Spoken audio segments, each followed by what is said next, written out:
हाँ मेरे soon to be CA finalist, I hope you're doing absolutely amazing. Guys, welcome to this amazing session number 1 of our exam oriented batch.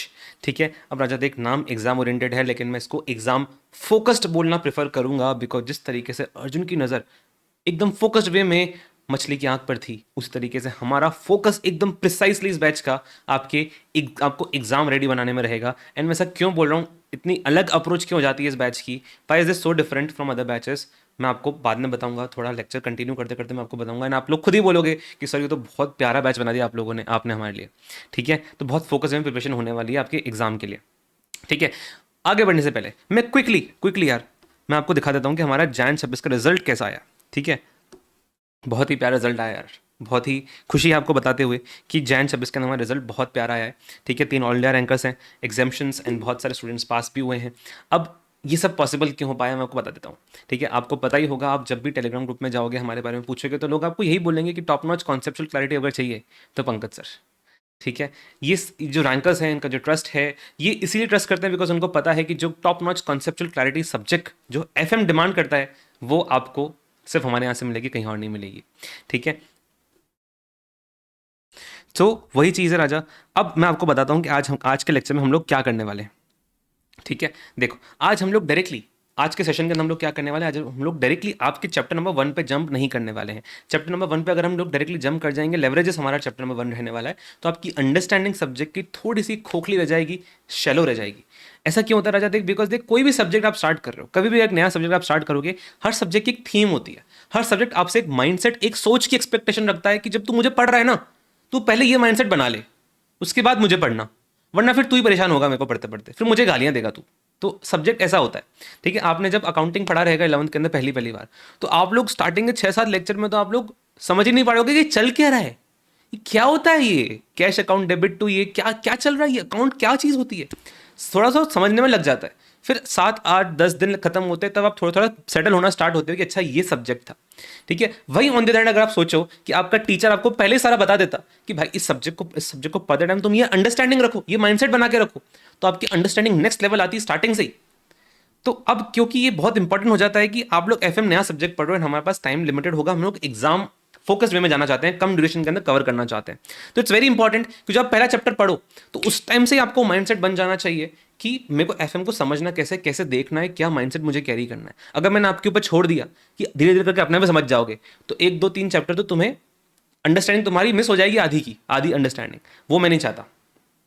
Clarity, concept clarity के लिए हम जाना चाहते हैं, तो उसके लिए स्टार्टिंग में ही मैं आपको समझाना चाहता हूं कि एफएम के टाइम आपका माइंडसेट क्या रहना चाहिए, थीम क्या है. ठीक है, इसलिए इसका नाम हम देते हैं एफएम बेसिक्स. ठीक है, अभी कोई एक्चुअल चैप्टर नहीं है, इसलिए इसको हमने नाम दिया कॉन्सेप्ट ब्रिज 1. एक कॉन्सेप्ट ब्रिज है, सब्जेक्ट एंड आपकी जो अभी की अंडरस्टैंडिंग है उसके बीच में ब्रिज बनाएगा आपके लिए. ठीक है, तो आज हमारा सबसे पहले मोटिव रहेगा आपको सब्जेक्ट ओवरव्यू देने का. उसके बाद में दूसरा मैं आपको कुछ एरिथमेटिकल कॉन्सेप्ट सिखाऊंगा. एरिथमेटिकल कॉन्सेप्ट मतलब 6th 7th के अंदर हमने कुछ मैथमेटिकल कॉन्सेप्ट्स पढ़े थे, बेसिक बहुत बेसिक वाले. वो आपके फाइनेंशियल मैनेजमेंट के अंदर आपको जब क्वेश्चन सॉल्व करोगे तो आपके काम में आते हैं. बहुत बार ऐसा होता है कि बच्चे को एफएम तो अच्छे से आ गई, लेकिन थोड़े बहुत जो छोटे मोटे मैथमेटिक्स के कॉन्सेप्ट आने वाले हैं ना, उनमें बच्चे को थोड़ी बहुत प्रॉब्लम होती है, मिस अनक्लैरिटी होती है, क्लैरिटी नहीं होती, उस चक्कर में बच्चा गलत कर देता है, मार्क्स कट जाते हैं पूरे. तो अब मुझे आपको एग्जाम रेडी बनाना है, तो मेरा काम है कि मैं आपकी ये वाले जो छोटे छोटे कॉन्सेप्ट्स हैं जो आपके कल से ही एप्लीकेशन में आने स्टार्ट हो जाएंगे, जब आप कल मेरे साथ एग्जाम्पल करोगे तब से आपके एप्लीकेशन में आना स्टार्ट हो जाएंगे, तब आपकी वो क्लियर होने बहुत जरूरी है. बाकी टीचर्स कवर नहीं कराते ये चीज़, वो अलग से नहीं पढ़ाते, क्योंकि वो एक्सपेक्ट करते कि शायद आपको 6-7 से पढ़ के आए हो तो बहुत अच्छे से आपको आना ही चाहिए. लेकिन मुझे पता है बहुत टाइम हो गया हमें वो पढ़े हुए. ठीक है, तो थोड़ी बहुत क्लैरिटी मिसिंग होती है, इसलिए मैं आपका आज ही क्लियर कर दूंगा. एंड बहुत बेसिक इंटरेस्ट में आप लोग खुद लोग सिर्फ इतना बेसिक, हाँ इतना बेसिक, लेकिन फिर भी बच्चे उसके अंदर गलती करते हैं, क्योंकि कई बार ना बड़े बड़े क्वेश्चन के अंदर बड़ी बड़ी गलतियां नहीं होती, छोटी छोटी बेसिक वाली गलतियां होती हैं. तो वो क्लियर होना बहुत ज़रूरी है. मतलब बड़े बड़े क्वेश्चंस में छोटी छोटी गलतियां होती रहती हैं सेनोरिटा. ठीक है, वैसा है, तो उनको अपन आज ही क्लियर कर देंगे. एंड बच्चे, मैं बता रहा हूँ, रेगुलर बैच के अंदर जितने भी बच्चे हैं वो खुद बोलते हैं कि सर हमारा जो मैथमेटिक्स का डर था कि सर इसमें मैथमेटिक्स आएगी, वो आपने निकाला है. बच्चों के फीडबैक्स हैं. ठीक है, तो ये बहुत हेल्पफुल होगा आपके लिए, ट्रस्ट मी. देन अपन ये भी डिस्कस करने वाले हैं कि हमारे सब्जेक्ट के अंदर अप्रोच क्या होने वाली है। मैं क्यों बोल रहा हूँ कि हम लोग एग्जाम फोकस वे में जाने वाले हैं, एकदम फोकस तरीके से प्रिपरेशन करने वाले हैं, वो मैं आपको बताऊंगा। एंड आपको मेरे साथ साथ कैसे तैयारी करनी है, कैसे क्लासेस देखनी है, आपको किस टाइप से सब्जेक्ट करना है, आपसे क्या क्या रिक्वायरमेंट है मेरी क्लास के साथ साथ, वो सब हम लोग डिस्कस करने वाले हैं। लेकिन स्टार्टिंग में आपको एक बार क्विकली मेरा इंट्रोडक्शन दे देता हूँ, आपको पता ही होगा बट क्विकली बता देता हूँ मैं, ठीक है। अच्छा देख, my name is CA Pankaj Aswani, ठीक है। एंड मैंने 2017 में अपना सीए जर्नी के अंदर कदम रखा था। 2017 के अंदर मेरी 12th खत्म हुई, 12th बोर्ड्स खत्म हुए, एंड देन उसके 2 महीने बाद ही हमने सीए सीपीटी का एग्जाम लिखा। अभी सीए फाउंडेशन होता है, उस टाइम पे सीए सीपीटी होता था, जिसके अंदर मेरा 8th हाईएस्ट स्कोर था इंडिया के अंदर।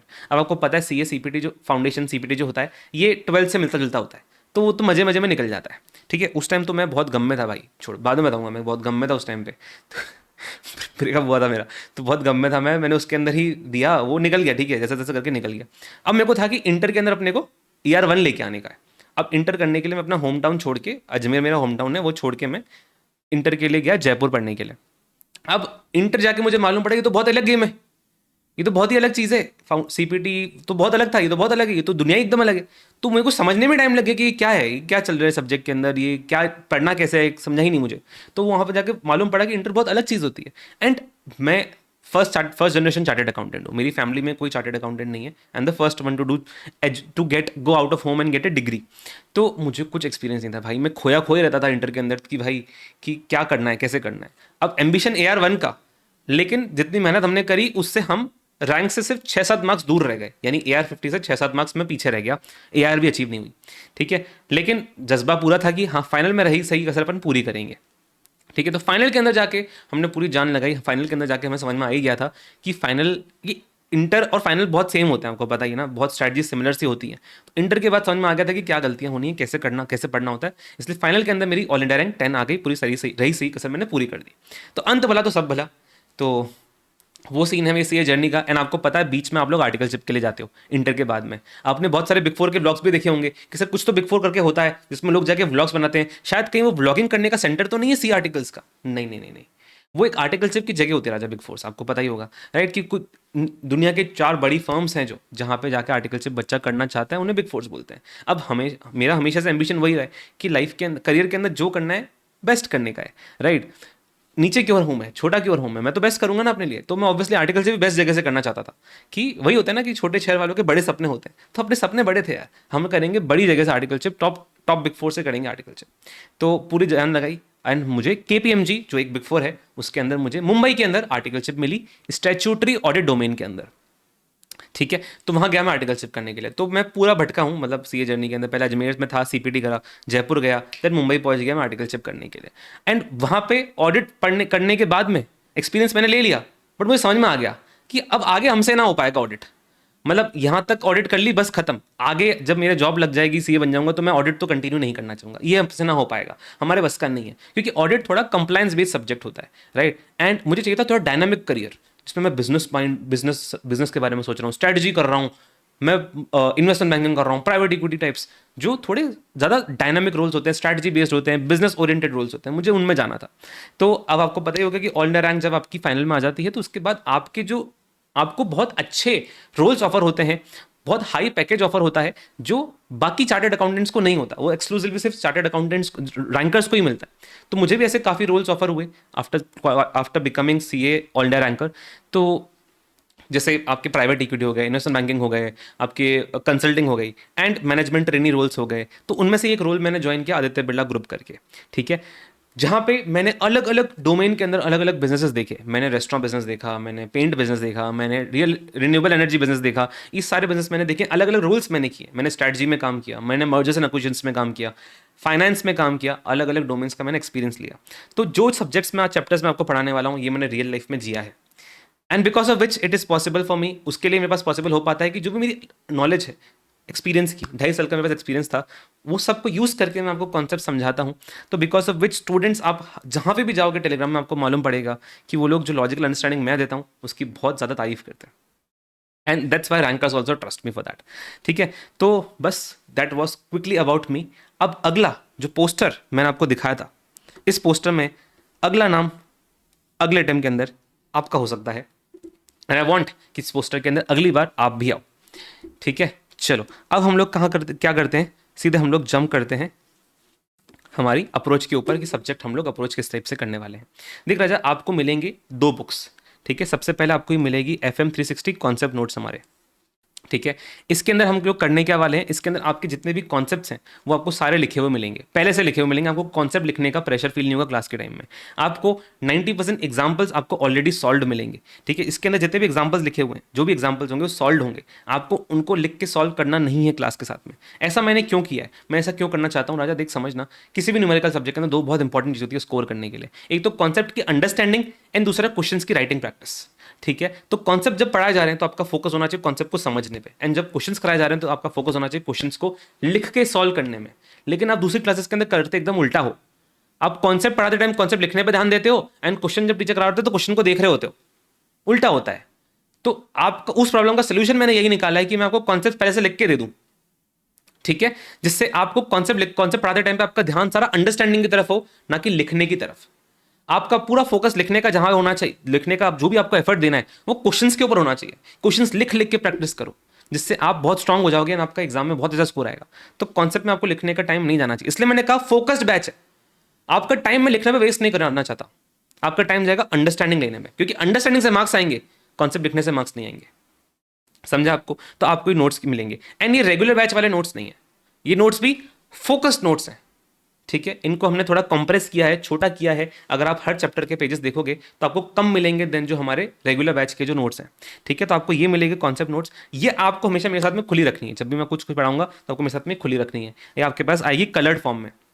दूसरा आपके पास आएगा क्वेश्चन बैंक, हमारा क्वेश्चन बैंक, इसको हम बोलते हैं FM वॉल्ट, ठीक है। आपको FM वॉल्ट मिलेगा, इसके अंदर हमने सारे ऐसे के क्वेश्चंस, आरटीपी एमटीपी सबके क्वेश्चंस हमने डाल रखे हैं, सेक्शन वाइज बाइफिकेटेड है, ठीक है। एमसीक्यूज भी मिलेंगे, केस स्टडीज भी मिलेंगे, थ्योरी भी मिलेगा, आपके जो भी क्वेश्चन की रिक्वायरमेंट है सब इसके अंदर है। इसके बाद आपको झांकना ही नहीं है, ठीक है, सब कुछ इसके अंदर है। तो आपको इनके साथ मेरे साथ क्वेश्चन सॉल्व करना है। इसके साथ में आपको मिलेगा एक OCW ट्रैकर, जो आपके लिए ब्रह्मास्त्र होने वाला है एग्जाम ओरिएंटेड बैच के लिए। मैं आपको बताता हूं क्यों।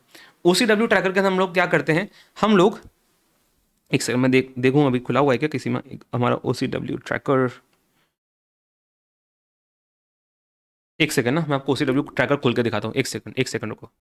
यस गाइस, ठीक है, आपको मेरे साथ मिलेगा OCW ट्रैकर, जो ऐसा कुछ दिखता है OCW ट्रैकर, ठीक है। इसके अंदर हम लोग क्या करते हैं, जो आपके एग्जाम के जितने भी आपके हमारे क्वेश्चन बैंक के क्वेश्चंस हैं उनको हम क्लासीफाई कर देते हैं कि ये क्वेश्चन O कैटेगरी का है, ये क्वेश्चन C कैटेगरी का, ये क्वेश्चन W कैटेगरी का है। एंड OCW का मतलब क्या होता है, O से ओवरव्यू, C से कैलकुलेट एंड W से राइटिंग प्रैक्टिस, ठीक है। अब इनमें से आपको समझना होगा कि जो राइटिंग प्रैक्टिस वाले क्वेश्चन है, W वाले क्वेश्चन, वो super super super important question है, ठीक है। मतलब नॉट इन द सेंस कि वो एग्जाम में आने वाले हैं, इन द सेंस कि इन क्वेश्चन को आपको लिख के प्रैक्टिस करना पड़ेगा, तभी आपका क्वेश्चंस के ऊपर आपका हाथ चलेगा, तभी आपको कॉन्सेप्ट समझ में आएगा, तभी आप चैप्टर के ऊपर ग्रिप बना पाओगे।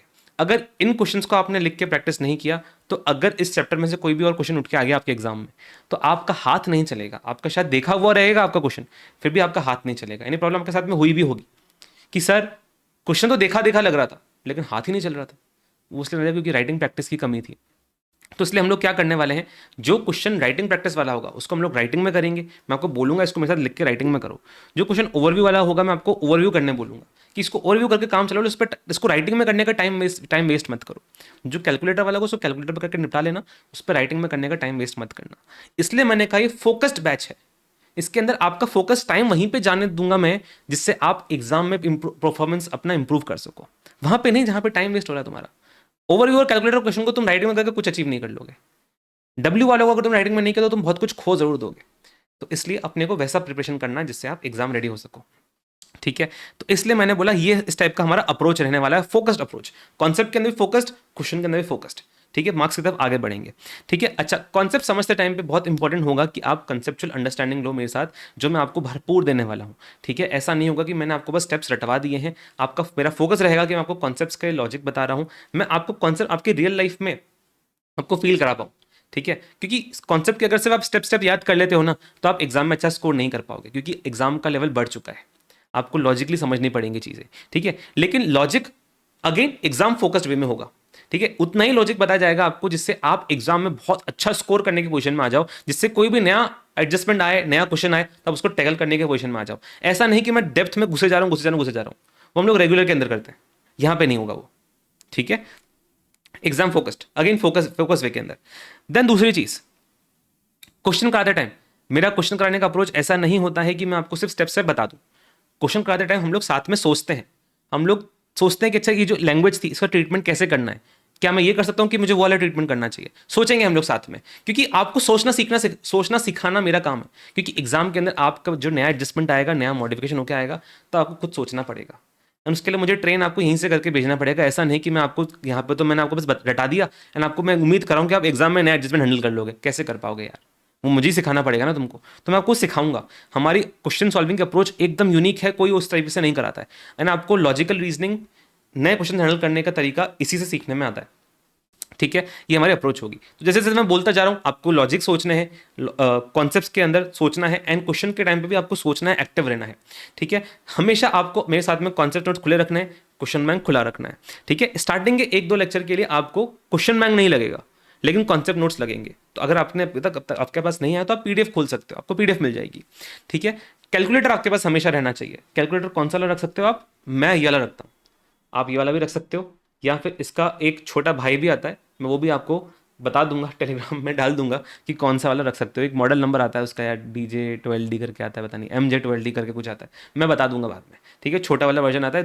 ये दो ही कैलकुलेटर मैं प्रेफर करता हूँ बच्चे को हमेशा। ठीक है, तो ये वाला हमेशा अपने पास में रखना। एक कॉपी मतलब रजिस्टर एंड पेन हमेशा हमेशा अपने पास में रखना, जिससे मैं आपको जब कोई एग्जाम्पल सॉल्व करने बोलूँ, क्वेश्चन सॉल्व करने बोलूँ, तो आपको मेरे साथ में वहीं पे सॉल्व करना है लिख के। ये आपको हमेशा खुला रखना है। एंड सबसे इंपॉर्टेंट चीज़, दिमाग खुला रखना है आपको। ऐसा नहीं कि आपने उसके दरवाजे बंद कर दिए कि सर आप बोलो ना, मस्त बोल रहे हो सर, बोलते जाओ सर, मैं तो सुन रहा हूँ सर, मज़ा आ रहा है सर, मूवी नहीं आ जाइए, ये ना चैप्टर है। तो हमको ऐसे समझना है, आपको दिमाग खुला रखना है। सब्जेक्ट आपसे थोड़ा बहुत दिमाग का, जैसे जैसे कोई थ्रिलर मूवी होती है ना कि दिमाग लगाते हैं अपन, वैसे आपका सब्जेक्ट थ्रिलर है, आपको यहाँ पे दिमाग लगाना पड़ेगा। This is not an entertainment movie कि हाँ बस हंसी आ रही देख देख के, नहीं नहीं। ठीक है, ऑब्वियसली जो हमारे एग्जाम्पल्स रहेंगे वो एंटरटेनिंग होंगे। जो भी हम कॉन्सेप्ट पढ़ेंगे उनको अपन एंटरटेनिंग एग्जाम्पल से समझने वाले हैं, जिससे आपको कॉन्सेप्ट बहुत जैसे समझ में आ जाए। ठीक है, तो उतना पूरा एंगेज करके रखने का काम मेरा है। लेक्चर खत्म होते होते आपको बोरियत फील नहीं होगी, काम मेरा है। लेकिन दिमाग लगाना ना मत भूल जाना, उसके बीच में दिमाग तुम्हें लगाना है।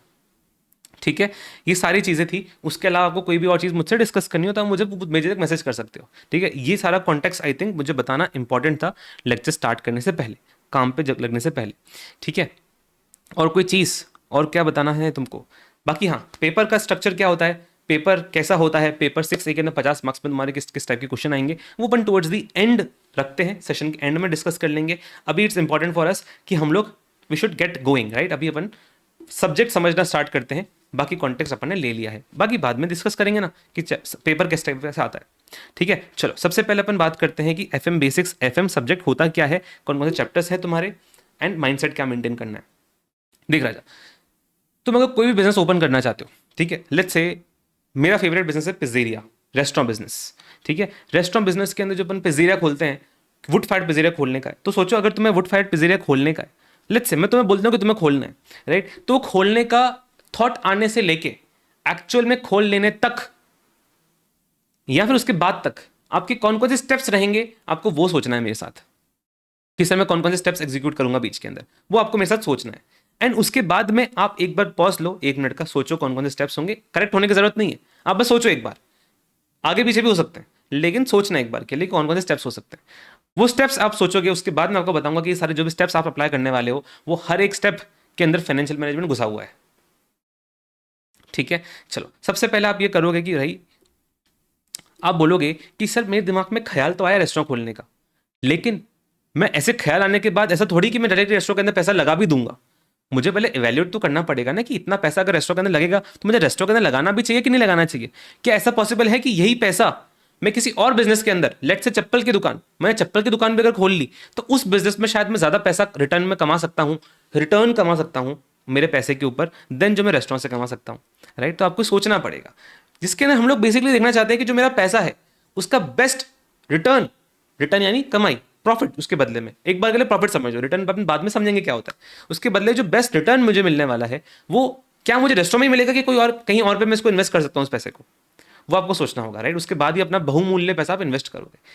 इस चीज को अपन पढ़ते हैं किस सब्जेक्ट के अंदर, किस चैप्टर के अंदर, इन्वेस्टमेंट डिसीजंस, जिसके बाद अपन बात करते हैं कि आपका जो पैसा है वो कहां पे इन्वेस्ट होना चाहिए, कैसे डिसाइड करें कि किस सब्जेक्ट किस प्रोजेक्ट के अंदर मुझे पैसा अपना इन्वेस्ट करना है। जैसे आप यहां पे दुविधा में फंस गए, इसमें लगाऊं कि उसमें लगाऊं, ठीक है, उसे अपन पढ़ते हैं इन्वेस्टमेंट डिसीजंस के अंदर। ठीक है, अब लेट्स से आपने इवैल्यूएट कर लिया कि चलो ठीक है, मैंने डिसाइड कर लिया कि मुझे रेस्टोरेंट ही खोल लेना चाहिए, बेस्ट रिटर्न यहीं से मिलने वाला है। अब सोच लेने से हो जाए तो बात ही क्या थी। ठीक है, आपको ये भी सोचना पड़ेगा कि अच्छा मैंने सोच तो लिया है, लेकिन अब इसके अंदर एक सेकंड, ठीक है, मैं क्या हो गया भाई, हाँ ठीक है, मैंने सोच तो लिया है कि मुझे रेस्टोरेंट खोलना है, पिज़्ज़ेरिया खोलना है, लेकिन अब इसके अंदर पैसा जो मुझे लगाने वाला है वो तो मुझे लगभग 1 से 2 करोड़ रुपए का लगने वाला है अगर मुझे रेस्टोरेंट खोलना है तो, डिपेंडिंग ऑन आप कहाँ कौन सी सिटी में खोलना चाहते हो, किस एरिया में खोलना चाहते हो, राइट। उतना पैसा कहाँ से आएगा? मेरी जेब में तो गिनती का 100 रुपये पड़ा हुआ है, उसमें से 50 रुपये की उधारी मेरे को दोस्त को लौटानी है, तो मैं कहाँ से लेके आऊँ 1-2 करोड़ रुपए? आपको इस चीज़ के बारे में सोचना तो पड़ेगा ना।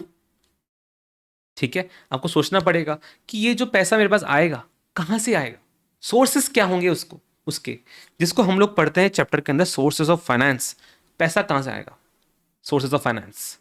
ठीक है, यहां पे अपन पढ़ते हैं। अब अपने को डिसाइड करना होता है कि अच्छा मैंने सोर्सेस तो देख लिए, अब इनमें से किस में से कितना कितना पैसा मैं लेके आ सकता हूं। लेट्स से आपने सोचा कि 3-4 आपके पास सोर्सेज हो जाए, ठीक है, उन आप पापा से पैसा ले सकते हो कि पापा पैसा दे दो ना, आप दोस्त से मांग सकते हो, अपने रईस दोस्त से मांग सकते हो, राइट, आप लोन बैंक के पास जा सकते हो, आपके पास बहुत सारे सोर्सेज पॉसिबल है।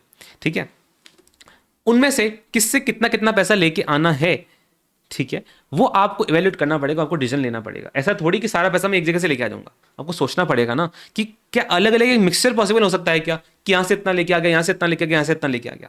इस मिक्सचर को कि कहां से कितना पैसा आएगा, इसको हम लोग बोलते हैं कैपिटल स्ट्रक्चर। क्या बोलते हैं? Capital structure. कि आपकी जो कैपिटल आएगी, जो पैसा आपके पास आएगा, कैपिटल आएगी, उसका स्ट्रक्चर कैसा दिखेगा, कहां से कितना कितना पैसा आएगा।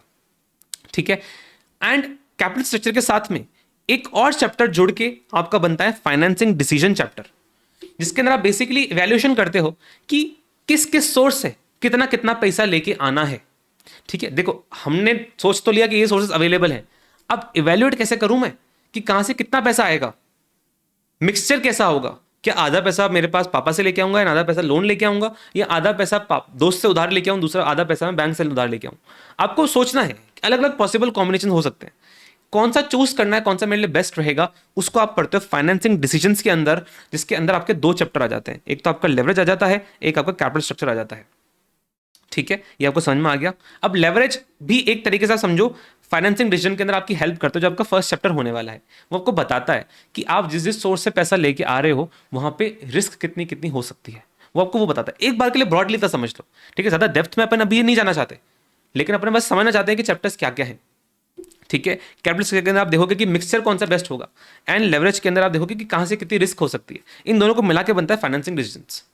ठीक है, इसके साथ में आपके लिए एक चीज समझना बहुत ज्यादा इंपॉर्टेंट हो जाता है कि जो मैं इवैल्यूएशन करूंगा, मुझे कहां से कितना पैसा लेके आना है, उसके लिए मुझे ये समझना भी जरूरी है कि किस सोर्स से पैसा लेके आने पे मुझे कितनी कॉस्ट पे करनी पड़ेगी। देखो हर सोर्स से पैसा लेके आने की कुछ ना कुछ कॉस्ट है। ठीक है, अगर आप बैंक से उधार लेके आओगे तो आपको उसको इंटरेस्ट देना पड़ेगा, अगर आप प्रेफरेंस शेयर से लेके आओगे तो आपको उनको प्रेफरेंस डिविडेंड देना पड़ता है, अगर आप इक्विटी शेयर से लेके आओगे तो आपको इक्विटी डिविडेंड देना पड़ता है। ब्रॉड जो हमारे सोर्सेज होते हैं वो 3 होते हैं, इक्विटी, प्रेफरेंस एंड आपका डेट। ब्रॉड हम ये 3 बोलते हैं, उन 3 के अंदर और भी सब क्लासिफिकेशन आ जाता है जो हमारा इसके अंदर आप पढ़ने वाले हो, लेकिन ब्रॉडली आप 3 पढ़ोगे, इक्विटी, प्रेफरेंस एंड आपका डेट। ठीक है, अब इन तीनों सोर्सेज से कुछ ना कुछ कॉस्ट है, राइट, एंड आपको उसकी कॉस्ट को इवेल्यूएट करना पड़ेगा कि किस सोर्स से मेरी कितनी कितनी कॉस्ट पड़ रही है। ठीक है, एंड कॉस्ट एस्टिमेट करना इतना ईजी नहीं होता, आपको अभी शायद मतलब इतना इतना सिंपल नहीं होता कि सर इंटरेस्ट ले लिया अपन ने, उसके अंदर और भी चीजें हमें देखनी पड़ती हैं जो आप पढ़ते हो किस चैप्टर के अंदर, कॉस्ट ऑफ कैपिटल चैप्टर के अंदर। आप वहां पे निकालते हो कि किस सोर्स से कितनी कितनी मुझे कॉस्ट पड़ने वाली है, एंड ऑन दैट बेसिस आप डिसाइड करोगे कि अच्छा इस सोर्स की कॉस्ट मुझे कम पड़ रही है, ये सोर्स मुझे सस्ता पड़ रहा है, उस बेस पे आप डिसीजन लोगे कि अच्छा ये वाला सोर्स मेरे लिए बेटर हो सकता है। तो आपको कॉस्ट ऑफ कैपिटल बताना जरूरी है। अब कुछ कुछ सोर्स होते हैं जिनकी कॉस्ट हिडन होती है।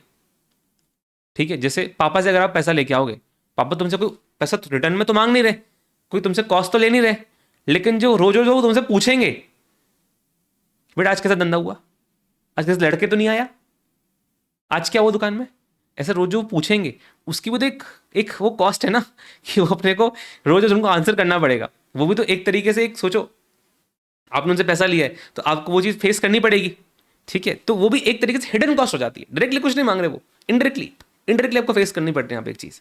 ठीक है, चलो मजाक था, ठीक है। चलो आगे बढ़ते हैं।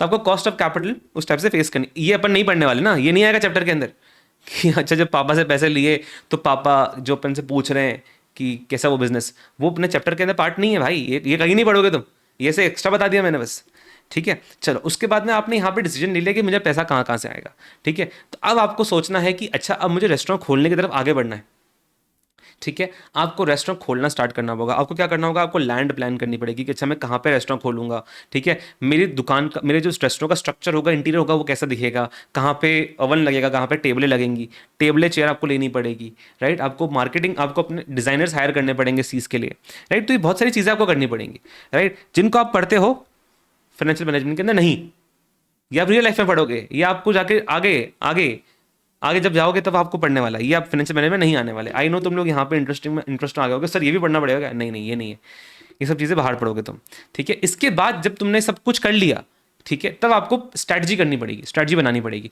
कि चलो मैं रेस्टोरेंट खोलने वाला हूँ अभी, लेकिन रेस्टोरेंट खोलने के बाद पिज़्ज़ा बिकेगा कैसे, मेरा कस्टमर को मालूम कैसे पड़ेगा कि मैं पिज़्ज़ा बेचता हूँ और बहुत अच्छा बेचता हूँ, कैसे पहुंचूं मैं कस्टमर तक, ठीक है। ये सारी चीज़ें आपको करनी पड़ेगी। आपको जोमेटो पे लिस्टिंग करनी पड़ेगी, आपको अपनी प्राइसिंग स्ट्रैटेजी बनानी पड़ेगी, आपको मेन्यू वगैरह में प्राइसिंग कौन किस किस आइटम की प्राइसिंग कितनी होगी वो डिसाइड करना पड़ेगा। ये सारी चीज़ें जो आप करते हो, ये आप पढ़ते हो स्ट्रैटेजिक मैनेजमेंट के अंदर। ये फाइनेंशियल मैनेजमेंट का पार्ट नहीं है, स्ट्रैटेजिक मैनेजमेंट का पार्ट है।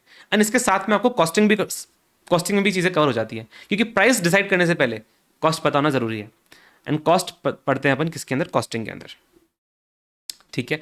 तो ये आपके लिए अलग सब्जेक्ट है, ये हमारा फाइनेंशियल मैनेजमेंट का पार्ट नहीं है, लेकिन क्योंकि कंटिन्यूटी में था तो मिस थोड़ी कर दूंगा मैं उसको, ठीक है। चलो अब यहां तक आपने सारी चीजें कर ली, अब आप रेस्टोरेंट खोलने की तरफ आगे बढ़ चुके हो, ठीक है। 2 दिन में आपका रेस्टोरेंट खुलने वाला है, एकदम से आपको चमका कि हाँ मैं रेस्टोरेंट खुलने वाला है, रेस्टोरेंट खुलेगा, लोग आएंगे लोग आएंगे। आपने देखा सपना, अच्छा लोग बहुत सारे आ गए, उन्होंने बोला पिज़्ज़ा ऑर्डर कर दो, मैंने ऑर्डर भी ले लिया, लेकिन बनाने गया तो पिज़्ज़ा बना ही नहीं पा रहा हूँ मैं, क्योंकि आटा ही नहीं है, आटा ही नहीं है, चीज ही नहीं है, प्याज ही नहीं है, टॉपिंग्स ही नहीं है, ये तो मैं खरीदना ही भूल गया था। राजा कमाई तब होगी जब उनको पिज्जा बिकेगा, पिज्जा बिकने के लिए पिज्जा बनाना पड़ेगा, इन बनाने के लिए क्या लगता है, स्टॉक, स्टॉक लगता है। स्टॉक किसका, चीज का, आटे का, आपके सॉसेस का, टॉपिंग्स का। और भी जो फूडी लवर्स हैं वो बता सकते हैं कमेंट सेक्शन के अंदर, सर ये चीज भी लगती है आप भूल गए, ठीक है।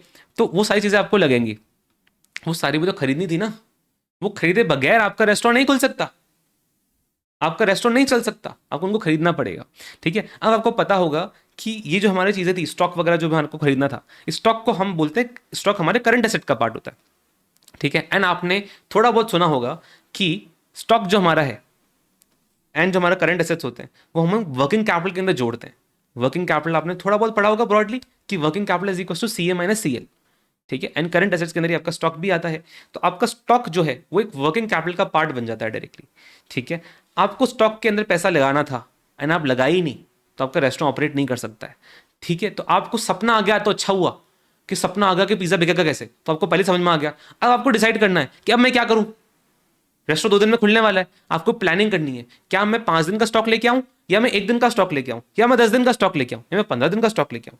एंड वो सोचने के लिए आपको पहले सोचना पड़ेगा कि मेरा 1 दिन में कितना पिज्जा बिकेगा, 5 दिन में कितना पिज्जा बिकेगा, ठीक है। इतना पिज्जा मेरा 5 दिन में बिक जाएगा, एंड इतने पिज्जा के अंदर इतना आटा लगेगा, इतना चीज लगेगा, इतना प्याज लगेगा, तो ये सारा मैं खरीद के लेके आ जाता हूँ। आपको एक प्लानिंग करनी पड़ेगी, जिसे हम बोलते हैं क्या, वर्किंग कैपिटल मैनेजमेंट, ठीक है। जिसके अंदर आप सोचते हो कि कितने दिन का लेके आना है मुझे स्टॉक, ठीक है। एंड हर दिन में कितनी कितनी मेरी सेल होगी, तो मुझे 5 दिन के अंदर इतना स्टॉक लेके आना पड़ेगा, ठीक है। ये आपको डेली बेसिस बिजनेस चलाने के अंदर बहुत हेल्प करता है। अभी तक हम खोलने की बात कर रहे थे, अभी अपन ऑपरेशन की बात कर रहे हैं कि आपको वर्किंग कैपिटल लेके आनी पड़ेगी ताकि आप डेली बेसिस बिजनेस को अच्छे से चला सको, ठीक है। अब आपने रेस्टोरेंट खोलना स्टार्ट कर, आपका रेस्टोरेंट खुल चुका है, आपका पिज्जा बिक भी रहा है। 6 महीने बाद में आपका रेस्टोरेंट चल रहा है, 6 महीने तक आप जानना चाहते हो जो आपने पैसा लगाया था क्या वो सही से यूटिलाइज हो रहा है, क्या आपका रेस्टोरेंट आपको अच्छे से रिटर्न ला के दे रहा है, क्या आपकी कमाई अच्छे से हो रही है नहीं हो रही है, क्या अचीव किया, क्या उखाड़ा आपने अभी तक 6 महीने के अंदर। ये एनालिसिस आपको करना पड़ेगा। इस एनालिसिस को करने के लिए आप क्या करते हो, आप करते हो रेशियो एनालिसिस। आप अलग अलग रेशियोज कैलकुलेट करते हो ये चेक करने के लिए कि आपका रेस्टोरेंट अच्छे से परफॉर्म कर रहा है या नहीं कर रहा है, आपका पिज्जा अच्छे से चल रहा है या नहीं चल रहा है, ठीक है। आप रेशियोज के अंदर ये अलग अलग रेशियोज पढ़ने वाले हो, ठीक है। इसको अपन बोले रेशियो एनालिसिस, जो क्या करेगा, आपको परफॉर्मेंस असेसमेंट करने में हेल्प करेगा। ठीक है, अब लेट्स से 1 साल और खत्म हो गया आपका, 1 साल खत्म हो चुका है पूरा पूरा रेस्टोरेंट को खुले हुए। अब इस 1 साल के अंदर आपने कुछ प्रॉफिट्स कमाए, आपका पहले साल में बहुत अच्छी कमाई होगी, प्रॉफिट्स हो गए आपके पास में। अब आप क्या करना चाहते हो, आप डिसीजन लेना चाहते हो कि इस प्रॉफिट का मैं क्या करूं। मेरे पास में सडनली इतना सारा पैसा आ गया है, 5 लाख रुपए आ चुका है, मैं इस पैसे का क्या करूं। क्या इस पैसे से मैंने अगर मेरे पापा से पैसा लिया था तो क्या मैं वो पापा को पैसा लौटा दूं, या मैं इसी पैसे को यूज करके अपने रेस्टोरेंट के अंदर 5 नई चेयर लगा दूं, 5 नई टेबलें लगा दूं। क्या करूं मैं इस पैसे का, आपको डिसीजन लेना होगा। वरना तुम क्या कर सकते हो 5 लाख का, सर पार्टी करेंगे, नहीं नहीं नहीं नहीं, वो ऑप्शन नहीं, वो ऑप्शन नहीं है। ठीक है, या तो तुम लौटा सकते हो या तो तुम इसको रेस्टोरेंट के अंदर वापस से री इन्वेस्ट कर सकते हो। ये आपके पास ऑप्शन रहेगा। 5 लाख की पार्टी क्या करोगे तुम। ठीक है, रेस्टोरेंट खोला है, कुछ तो जिम्मेदारी उठानी पड़ेगी ना अपने को।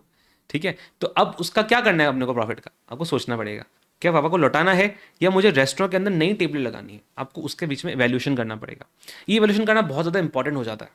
क्यों, क्योंकि राजा देख, अगर आपने पापा को पैसा लौटा दिया तो पैसा पापा के पास में चला गया, लेकिन अगर आपने वही पैसे को बिजनेस के अंदर लगा दिया, वापस से आपने उसके अंदर उसी पैसे को यूज करके आपने 5 नई टेबलें ले ली, चेयर ले ली, तो आप सोचो, एक टेबल के ऊपर, एक चेयर के ऊपर, एक चेयर के ऊपर एक दिन के अंदर 3 से 4 कस्टमर बैठते हैं। मतलब एक साथ नहीं, सोचो एक चेयर है, एक चेयर के ऊपर एक कस्टमर आया, 2 घंटे बैठ के चला गया। ठीक है, उसके बाद दूसरा कस्टमर आया उसी चेयर के ऊपर, 2 घंटे बैठ के फिर चला गया। तो इसी ऐसे करते करते एक चेयर के ऊपर दिन में 4 कस्टमर तो बैठेंगे ही ना। ठीक है, और तुम लगाने वाले हो 5 एक्स्ट्रा चेयर है, तो 5 × 4 20 एक्स्ट्रा कस्टमर आप दिन के अंदर बिठा सकते हो अगर आपने 5 चेयर लगा दी तो दिन के आप एक्स्ट्रा 20 कस्टमर बिठा सकते हो अगर आपने 5 चेयर में पैसा लगा दिया तो। ये सिर्फ दिन की बात कर रहा हूं। सोचो साल में कितने के बिठाओगे आप। लेट से आपका रेस्टोरेंट 300 दिन खुला रहता है, तो 20 × 300 कितनी कमाई होगी आपके पास एक्स्ट्रा। अब सोचो चेयर जो आपने लगाई है वो 1 साल की लाइफ नहीं है, उसकी लाइफ तो 4 साल की है, 4 साल तक चेयर सस्टेन रहेगी। तो सोचो 1 साल में इतने कस्टमर्स एक्स्ट्रा बैठाओगे 4-5 चेयरों के ऊपर, तो 4 साल में कितने कस्टमर एक्स्ट्रा बैठाओगे तुम। तो तुम सोच रहे हो एक बार जो पापा को पैसा नहीं लौटाया एंड उसको बिजनेस वापस से लगा दिया तुमने, तो उससे तुम 4 साल तक एक्स्ट्रा कमाओगे। यही जो चीज है कि लौटाना है पैसा या बिजनेस के अंदर फिर से लगा देना है, री इन्वेस्ट कर देना है, इसको हम लोग पढ़ते हैं डिविडेंड डिसीजंस के अंदर। ठीक है, ये मैंने आपको ब्रॉड एग्जांपल दिया, एग्जैक्ट डिविडेंड डिसीजन का मैंने आपको एग्जांपल नहीं दिया, लेकिन डिविडेंड डिसीजन की पूरी फीलिंग मैंने आपको समझा दी। तो आप ये मतलब सर इस पर डिविडेंड कहां से आया, आ गया। मैं आपको चैप्टर जब आएगा डिविडेंड डिसीजन तब आपको मैं डिटेल में समझाऊंगा ये चीज, लेकिन इसमें आ चुका है। पैसा लौटाना है वापस से स्टेक होल्डर्स को कि री इन्वेस्ट करना है, दैट इज डिविडेंड डिसीजंस। ठीक है, and that's your entire syllabus of CA inter financial management. एक चैप्टर जो अपन ने बोला वही आपके सिलेबस का पार्ट है। क्या, इन्वेस्टमेंट डिसीजंस आपका हो गया, सोर्सेज ऑफ फाइनेंस आपके हो गए, लेवरेज हो गया, कैपिटल स्ट्रक्चर हो गया, कॉस्ट ऑफ कैपिटल हो गया, देन आपका working capital management, then ratio analysis, then dividend decisions. ये आपका फाइनेंशियल मैनेजमेंट का पूरा सिलेबस हो जाता है। एक चैप्टर का मैं नाम मैंने यहाँ पे नहीं लिया, जब आप स्टडी मैट खोलोगे तो आपको नाम मिलेगा उस चैप्टर का, which is called as scope and objective of financial management. ठीक है, वो एक थ्योरी चैप्टर है। ठीक है, एंड जो तुम मेरे साथ अभी डिस्कस कर रहे हो मैं उसी के अंदर तुम्हारा वो चैप्टर कवर कराता चल रहा हूं। तो उसका अलग से चैप्टर नहीं है, जो एफएम बेसिक्स के अंदर हम लोग पढ़ रहे हैं यही scope and objective of financial management है। तो तुम्हारे सारे चैप्टर्स इस तरीके से कवर हो जाएंगे। तुम्हारे सारे चैप्टर्स न्यूमेरिकल हैं, सिर्फ 2 चैप्टर थ्योरी हैं। एक तुम्हारा सोर्सेज ऑफ फाइनेंस थ्योरी है, ठीक है, जिसके अंदर तुम्हें सिर्फ थ्योरी रटनी है, वो लिख के आनी है, उसके मार्क्स मिल जाएंगे तुमको। ठीक है, बाकी सारे चैप्टर्स न्यूमेरिकल है। एंड दूसरा मुझे तो मैं अभी पढ़ा रहा हूँ जिसके अंदर अपन scope and objective of financial management cover कर रहे हैं, ऐसे स्टडी मैट का जो नाम है। ठीक है, मैं उसको एफएम बेसिक्स बोलना प्रेफर करता हूँ, लेकिन ऐसे स्टडी मैट के अंदर उसका नाम scope and objective of financial management लिखा हुआ है। ठीक है, वो सब जो उसमें लिखा हुआ मैं आपको उसमें पढ़ाने वाला हूँ। ये भी एक चैप्टर थ्योरी चैप्टर है, इसके मार्क्स है। तो मैंने तो आपको कहा था कि आज अपन डायरेक्टली चैप्टर पे जंप नहीं कर रहे हैं, मैं आपको पहले बेसिक समझाऊंगा, लेकिन ये भी एक चैप्टर ही है। ऐसे कि स्टडी मैट के नाम से ये भी एक चैप्टर है। ठीक है, लेकिन ये थ्योरेटिकल चैप्टर है, न्यूमेरिकल चैप्टर नहीं है। न्यूमेरिकल आपके कल से स्टार्ट हो जाएगा। ठीक है, तो इस टाइप का पूरा सिलेबस हो जाता है।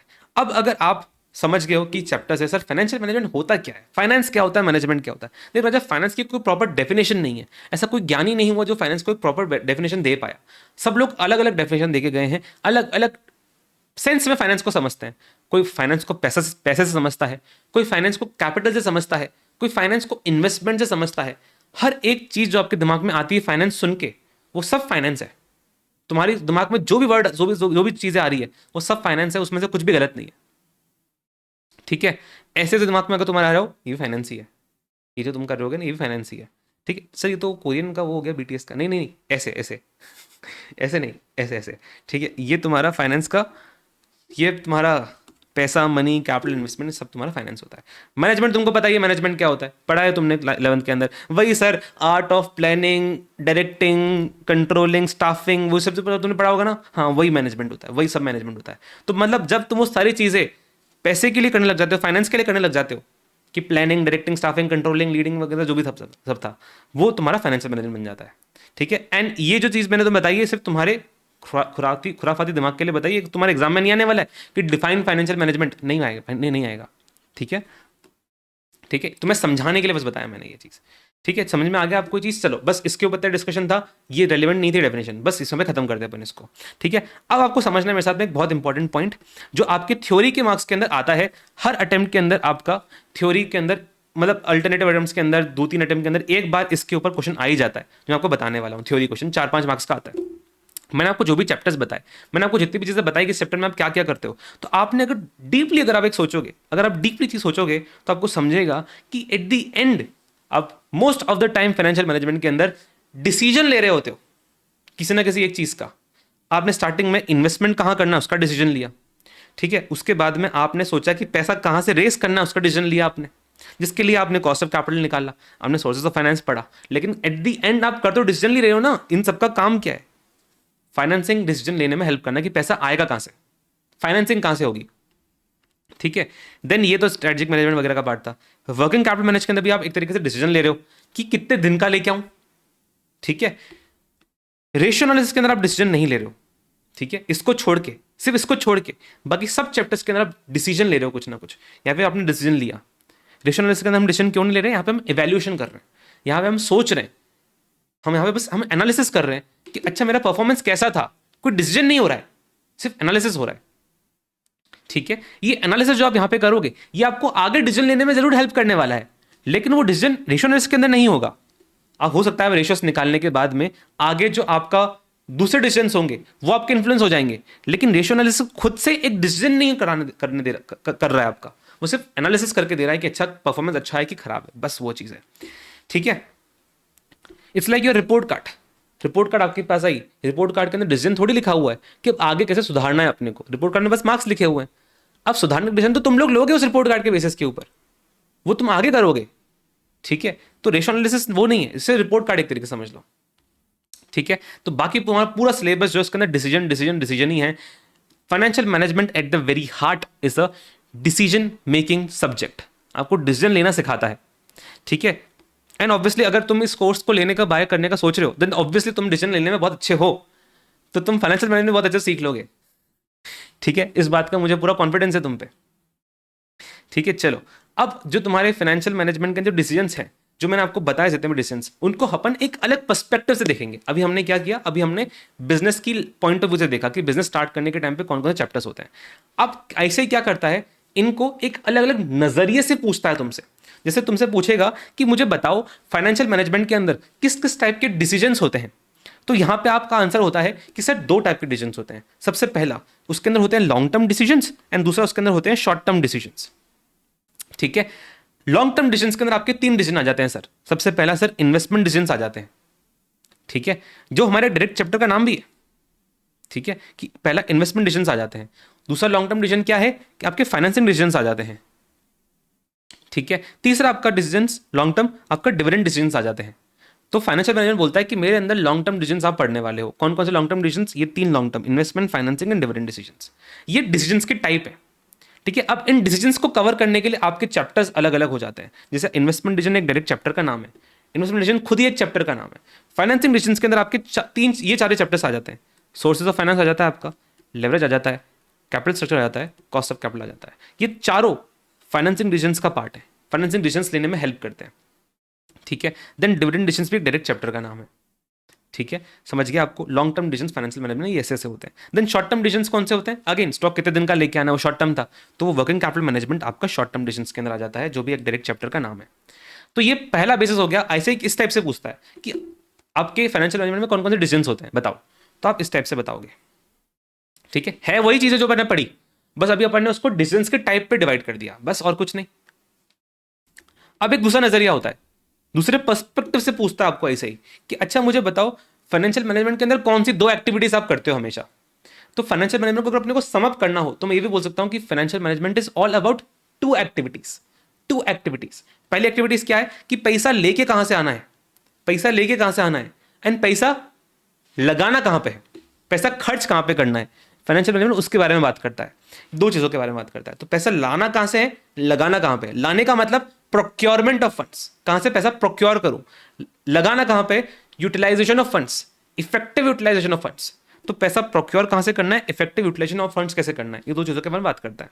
अब प्रोक्योरमेंट ऑफ फंड्स, अब अगेन ये एक नजरिया है देखने का कि फाइनेंशियल मैनेजमेंट के अंदर दो एक्टिविटीज के बारे में काम पढ़ते हैं। चैप्टर्स वही रहने वाले, चैप्टर्स वही रहने वाले, ठीक है, बस कैटेगरीज ये हो जाएंगी, एक तो ये प्रोक्योरमेंट एंड एक यूटिलाइजेशन। अब मुझे बताओ प्रोक्योरमेंट ऑफ फंड्स के अंदर तुम्हारे कौन कौन से चैप्टर्स आ जाएंगे। प्रोक्योरमेंट यानी पैसा लेके कहां से आना है, तो बाय डिफॉल्ट जो हमारे फाइनेंसिंग वाले चैप्टर्स थे वो सारे इसके अंदर आ जाएंगे ना तुम्हारे। तो इसके अंदर तुम्हारे सारे फाइनेंसिंग डिसीजन वाले चैप्टर्स आ जाएंगे, साथ में जो डिविडेंड डिसीजंस वाला चैप्टर है वो भी इसके अंदर आ जाएगा। सर डिविडेंड डिसीजंस वाला चैप्टर प्रोक्योरमेंट ऑफ फंड्स के अंदर कैसे आया, पढ़ेंगे जब डिविडेंड डिसीजंस आ जाएगा ना तब अपन पढ़ेंगे। एंड बहुत इंटरेस्टिंग पॉइंट है ये चीज कि डिविडेंड डिसीजन से आपका प्रोक्योरमेंट ऑफ फंड्स कैसे हो रहा है वो आप वहां जाके पढ़ोगे। ठीक है, then effective utilisation of funds के अंदर पैसा यूज कहां पे करना है। तो अगेन यहां पे आपके 2 सब क्लासिफिकेशन हो जाते हैं, पहला हो गया लॉन्ग टर्म यूटिलाइजेशन, दूसरा हो गया शॉर्ट टर्म यूटिलाइजेशन। अब लॉन्ग टर्म यूटिलाइजेशन मतलब कि पैसा लॉन्ग टर्म तक कहां लगाना है। अब मुझे एक बात बताओ, सबसे ज्यादा लॉन्ग टर्म डिसीजन आपने कौन सा लिया था, इन्वेस्टमेंट डिसीजन, कि भाई रेस्टोरेंट के अंदर पैसा लगाऊं या नहीं लगाऊं। उससे ज्यादा लॉन्ग टर्म क्या हो सकता है, सारी चीजों पर हम पढ़ रहे हैं, वो सारी चीजें जो अपन ने ऊपर डिसीजन जितने भी चीजें देखी थी अपन ने, पैसा कहां से लेके आना है, रेशियो एनालिसिस, वर्किंग कैपिटल, ठीक है, कॉस्ट ऑफ कैपिटल, ये सारा इसलिए अपन ने किया था क्योंकि अपन ने डिसीजन सबसे पहले ले लिया कि मुझे रेस्टोरेंट के अंदर पैसा लगाना है कि नहीं लगाना है। अगर वो ही नहीं होता तो ये सब तुम थोड़ी कर रहे होते। तो that is the most important decision, investment decision. ठीक है, तो long term utilisation is investment decision. Then दूसरा आपका आ गया शॉर्ट टर्म यूटिलाइजेशन, तो आप समझ चुके हो शॉर्ट टर्म के अंदर क्या होगा, वर्किंग कैपिटल मैनेजमेंट, कि वर्किंग कैपिटल के अंदर आप पैसे को शॉर्ट टर्म में कैसे यूटिलाइज करना है उसके बारे में सोच रहे हो। ठीक है, लॉन्ग टर्म में आपने सोचा था कि पैसे को यहां पे लगाऊं कि नहीं लगाऊं, इन्वेस्टमेंट रेस्टोरेंट में लगाऊं नहीं लगाऊं। देन शॉर्ट टर्म में आपने क्या किया था, अरे 5 दिन का स्टॉक लेके आऊं कि 10 दिन का स्टॉक लेके आऊं, तो वो शॉर्ट टर्म यूटिलाइजेशन ही तो हो गया। ठीक है, तो ये क्या, ये 2 अपन ने 3 अलग अलग नजरिए से फाइनेंशियल मैनेजमेंट को देखा। पहले अपन ने क्या किया, अपन ने देखा कि अच्छा बिजनेस जब खुलता है तो कौन कौन सी एक्टिविटीज होती हैं एंड उसके अंदर फाइनेंशियल मैनेजमेंट कहां कहां पे आता है। ठीक है, वो पहला पर्सपेक्टिव हो गया। दूसरा पर्सपेक्टिव अपन ने देखा टाइप्स ऑफ डिसीजन के बेसिस के ऊपर कि टाइप्स ऑफ डिसीजन कौन कौन से होते हैं, जिसमें अपने फंडामेंटल 2 होते हैं, long term and short term. Long term के अंदर investment, financing and dividend decision आ गया, शॉर्ट टर्म के अंदर आपका आ गया वर्किंग कैपिटल मैनेजमेंट। देन आपका दूसरा पर्सपेक्टिव हो सकता है कि कौन कौन सी एक्टिविटीज होती हैं। ठीक है, it is about 2 things, procurement and utilisation. Procurement के अंदर सारा फाइनेंसिंग वाला आ गया, डिविडेंड वाला आ गया, एंड यूटिलाइजेशन के अंदर आपके short term and long term दोनों आ गए। ठीक है, लॉन्ग टर्म के अंदर इन्वेस्टमेंट, शॉर्ट टर्म के अंदर आपका वर्किंग कैपिटल मैनेजमेंट। तो ये अलग अलग नजरिया है, इनमें से क्वेश्चन बन जाता है आपका थ्योरी क्वेश्चन, कि थ्योरी क्वेश्चन जिस टाइप से आएगा डिसीजन पूछेगा तो डिसीजन वाला बता देना, एंड अगर ये पूछता है तो ये वाला बता देना कि कौन सी 2 एक्टिविटीज होती हैं। ठीक है, चलो अब आपको यहां तक समझ में आ चुका है। अब बेसिकली हर सब्जेक्ट का एक ऑब्जेक्टिव होता है कि सब्जेक्ट का ऑब्जेक्टिव क्या है। ठीक है, जैसे आप ऑडिट पढ़ते हो, ऑडिट का ऑब्जेक्टिव क्या है कि एट दी एंड मुझे एक ओपिनियन देना है ना, मुझे एक ओपिनियन देना है। ऑडिट आपको एक ओपिनियन देने में हेल्प करता है। ठीक है, वो बात और है कि हम लोग बिना ऑडिट पढ़े बहुत सी चीजों को ओपिनियन बना लेते हैं अपने, लेकिन ऑडिट आपको हेल्प करता है ओपिनियन देने में, राइट, कैसे ओपिनियन देना है वो अपने को सिखाता है। ठीक है, उसी तरीके से अकाउंटिंग का ऑब्जेक्टिव क्या होता है, अकाउंटिंग एट दी एंड दिखाना चाहता है कि जो भी एक्चुअल स्टेट ऑफ अफेयर्स है बिजनेस का वो मेरी बुक्स में रिफ्लेक्ट होना चाहिए। अकाउंटिंग का ऑब्जेक्टिव वो है। वैसे ही फाइनेंशियल मैनेजमेंट का ऑब्जेक्टिव क्या है, कुछ तो ऑब्जेक्टिव होगा जो आप अचीव करना चाहते हो सब्जेक्ट को पढ़ के। ठीक है, अब आपको जब भी फाइनेंशियल मैनेजमेंट के अंदर मैं आपको पोक करूँ ना, तो आपको हमेशा सोचना है कि आप कंपनी के मालिक हो, यानी आप कंपनी के इक्विटी शेयर होल्डर हो। कंपनी के बारे में सोचो, दुकानदारी के बारे में मत सोचना प्लीज। अपन रेस्टोरेंट की बात करी ना, वो अपन ने वहां तक सीमित रखते हैं, अपन बात करेंगे कंपनी के पॉइंट ऑफ व्यू से। बहुत बड़ी कंपनी है, समझ लो तुम मोटा भाई की जगह पे हो। ठीक है, रिलायंस के मालिक हो तुम। ठीक है, अपने मुकेश भाई, ठीक है, आप उनकी जगह पे हो, समझ लो आप मालिक हो रिलायंस के, आपको उनके पॉइंट ऑफ व्यू से सोचना है हमेशा। ठीक है, बार बार तुम अपने आप को मुकेश अंबानी सोच सकते हो, फिर थोड़ी देर बाद में वापस से बुरा फील कर सकते हो कि मैं तो नहीं हूँ मुकेश अंबानी। लेकिन सोचना थोड़ी देर के लिए, जब जब मैं आपको बोलूँ, ठीक है, तो आपको ऑब्जेक्टिव के टाइम में ये सोचना है कि अच्छा मैं मुकेश अंबानी हूँ तो मेरे लिए इंपॉर्टेंट क्या होगा। ठीक है, जो आपके लिए इंपॉर्टेंट होगा अगर आप मुकेश अंबानी हो, वही फाइनेंशियल मैनेजमेंट का ऑब्जेक्टिव बन जाएगा। क्योंकि financial management is linked with business. जो बिजनेस का मालिक है, कंपनी का मालिक है, उसका जो ऑब्जेक्टिव है वो फाइनेंशियल मैनेजमेंट का ऑब्जेक्ट। ठीक है, मुझे एक बात बताओ, आपके दिमाग में दो चीजें आई होंगी, एक ही आई होगी मेरे हिसाब से अभी तक तो, कि सर प्रॉफिट, मैं अगर मुकेश अंबानी हूं तो मेरे लिए मैटर क्या करता है, प्रॉफिट, मुझे प्रॉफिट चाहिए बिजनेस के अंदर, है ना, आपको दिमाग में वो आया होगा। लेकिन अब आपको अपनी दिमाग की सोच, अपने थॉट प्रोसेस प्रॉफिट से बाहर निकालना पड़ेगा। इन लोगों के लिए प्रॉफिट इतना मैटर नहीं करता जितना इनके लिए इनकी वेल्थ मैटर करती है। अगर आप देखोगे जो भी टॉप 10 इंडियंस की, टॉप 10 रिचेस्ट इंडियंस की, टॉप 10 रिचेस्ट ग्लोबल इंडिविजुअल्स की जो लिस्ट निकलती है, फोर्ब्स निकालता है जो, वो कभी भी प्रॉफिट के बेसिस पे नहीं होती, वो हमेशा नेटवर्थ के बेसिस पे होती है, वेल्थ के बेसिस के ऊपर होती है। यानी उनके जितने भी असेट्स उनके पास है, उनकी उनकी टोटल वैल्यू कितनी है अभी आज की तारीख में, उनकी वैल्यू कितनी चल रही है, उन्हें उससे मतलब होता है कि अरे अच्छा मेरे पास अगर मेरे रिलायंस के शेयर्स हैं, मेरे पास रिलायंस के इतने सारे शेयर्स पड़े हुए हैं, तो उनकी टोटल वैल्यू कितनी है आज, मुझे उससे मतलब है। उन्हें अपनी नेटवर्थ से मतलब होता है। तो जो उनके शेयर्स हैं, जो कंपनी के शेयर्स उनके पास है, उन्हें उनसे उसके प्रॉफिट से ज्यादा मतलब है कि इन शेयर्स की प्राइस मार्केट में कितनी चल रही है। क्योंकि अगर तुम सोचो, अगर तुम्हारे पास कंपनी के शेयर्स हैं, जब तुम शेयर होल्डर बनोगे तो तुम्हारे भी सबसे ज्यादा मतलब कंपनी के प्रॉफिट से नहीं होगा, तुम्हें मतलब होगा कि शेयर की प्राइस कितनी है। क्योंकि जब आप शेयर बेचोगे तो आप उसी प्राइस के ऊपर बेच के बाहर आप पैसा निकाल के लेके आने वाले हो। तो हमें मतलब प्रॉफिट से नहीं होता, हमें उसकी शेयर प्राइस से होता है। हमेशा एक शेयर होल्डर को मतलब शेयर की प्राइस से होता है, ठीक है, ना कि प्रॉफिट से।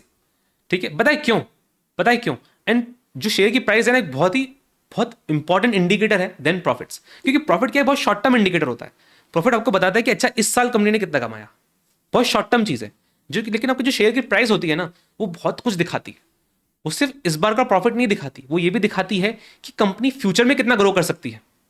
बहुत बार ऐसा होता है कि लॉस मेकिंग कंपनीज का आईपीओ आता है, आपने देखा रहेगा न्यूज के अंदर कि बहुत से लॉस मेकिंग कंपनीज अपने शेयर इशू करती है, फिर भी उनके शेयर की प्राइस बढ़ती जाती है, बढ़ती जाती है, बढ़ती जाती है। ऐसा क्यों होता है?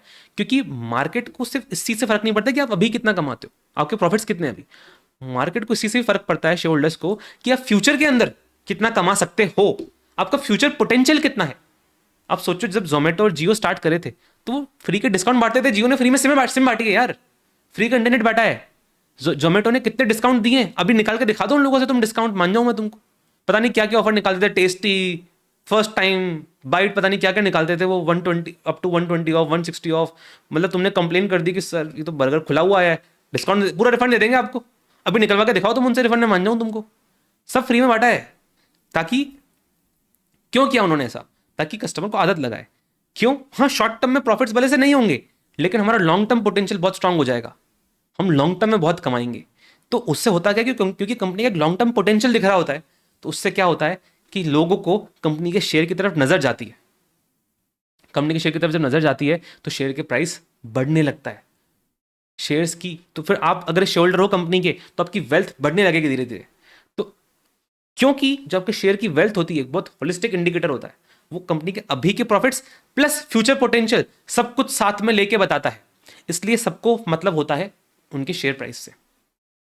ठीक है, तो इसलिए आपका फोकस कभी भी शॉर्ट टर्म प्रॉफिट्स के ऊपर सिर्फ नहीं रहने वाला है, आपका फोकस रहेगा वेल्थ के ऊपर, कि शेयर की प्राइस कितनी चल रही है। ठीक है, ये हमारा प्राइमरी ऑब्जेक्टिव होगा फाइनेंशियल मैनेजमेंट का। ठीक है, तो अब समझो कि आपके दो ऑब्जेक्टिव हो गए। सबसे प्राइमरी ऑब्जेक्टिव क्या है कि आपको शेयर, इक्विटी शेयर होल्डर्स जो हैं उनकी वेल्थ, यानी उनकी शेयर की प्राइस मैक्सिमाइज करनी है। ये आपका प्राइमरी ऑब्जेक्टिव है। इसको हम समझेंगे कैसे? 3 गोल्डन वर्ड्स से। 3 गोल्डन वर्ड्स वो वाले नहीं जो तुम सुनने को बेकरार हो, ये वो वर्ड्स हैं जो फाइनेंशियल मैनेजमेंट में आपको बहुत अच्छे मार्क्स दिलाएंगे। कौन से? Equity, wealth, maximisation. एंड अगर आपने इनको समझ लिया तो फाइनेंशियल मैनेजमेंट तो अच्छे मार्क्स आ ही जाएंगे, एंड वो वाले गोल्डन वर्ड्स भी आपको सुनने मिल ही जाएंगे जो आप सुनने को बेकरार हो। ठीक है, बट पहले उनका रास्ता इसके थ्रू होकर जाएगा, इन तीनों के थ्रू होकर जाएगा, इक्विटी, वेल्थ, मैक्सिमाइजेशन।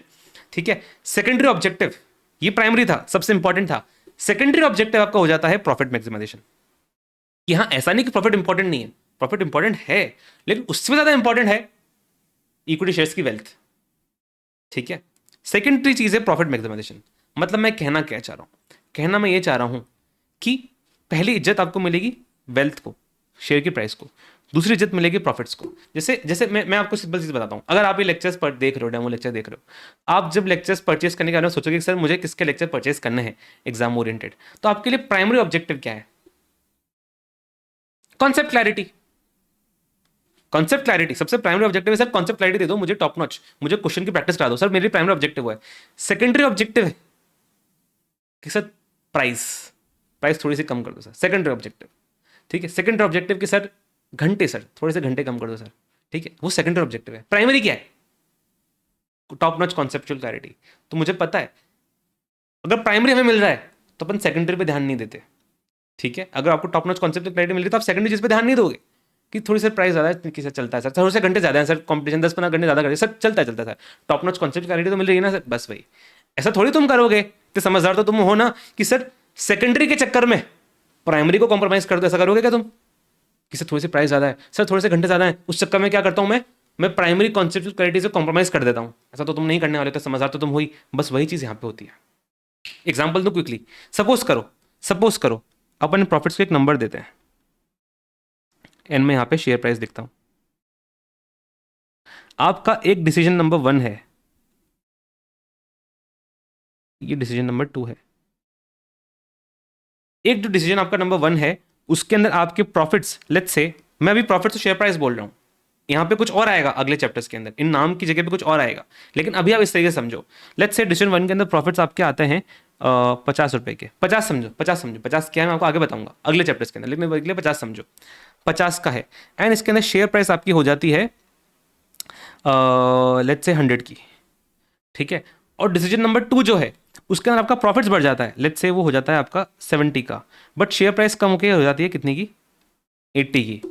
तो आप कौन सा डिसीजन लेना चाहोगे फाइनेंशियल मैनेजमेंट की तरफ से? आपका डिसीजन कौन सा होगा? डिसीजन नंबर 1 होगा कि डिसीजन नंबर 2 होगा? मुझे बताओ। आप चूज करोगे डिसीजन नंबर 1, क्योंकि भले से यहां पे प्रॉफिट्स बढ़ रहे हैं, मुझे उससे मतलब नहीं है। ठीक है, मुझे मतलब है शेयर प्राइस से, कि शेयर प्राइस तो कम हो रहा है ना।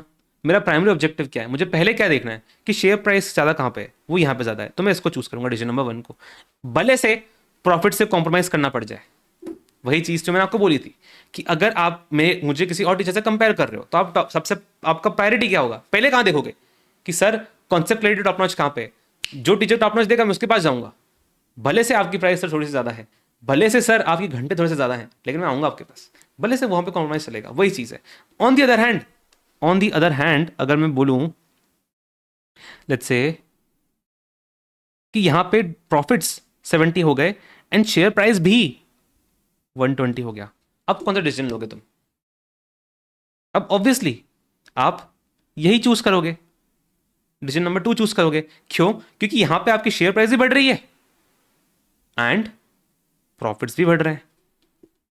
तो प्राइमरी तो मुझे ये देखना था ना, दूसरा मुझे प्रॉफिट्स देखना था, तो ये भी बढ़ गया, ये भी इसको तो चूज करना ही अपने को, ये भी बढ़ गया, दोनों का फायदा हो रहा है यहाँ पे। जिस तरीके से हमारे बैच है कि यहाँ पे आपको क्लैरिटी भी मिलेगी, प्राइस भी कम है एंड घंटे भी रीजनेबल है। ठीक है, दोनों फायदा। ठीक है, ऐसे ही मार्केटिंग इंटीग्रेट कर देते हैं कभी कभी।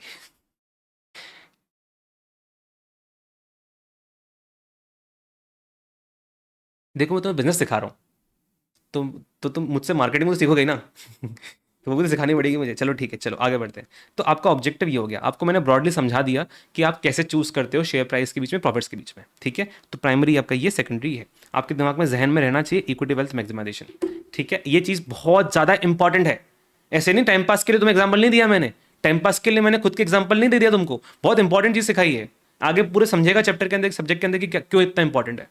ठीक है, चलो अब उसके बाद में बहुत इंपॉर्टेंट चीज़ है रिस्क रिटर्न की रिलेशनशिप। ठीक है, रिस्क और रिटर्न की रिलेशनशिप है, कौन सी वाली वो तुम जानो।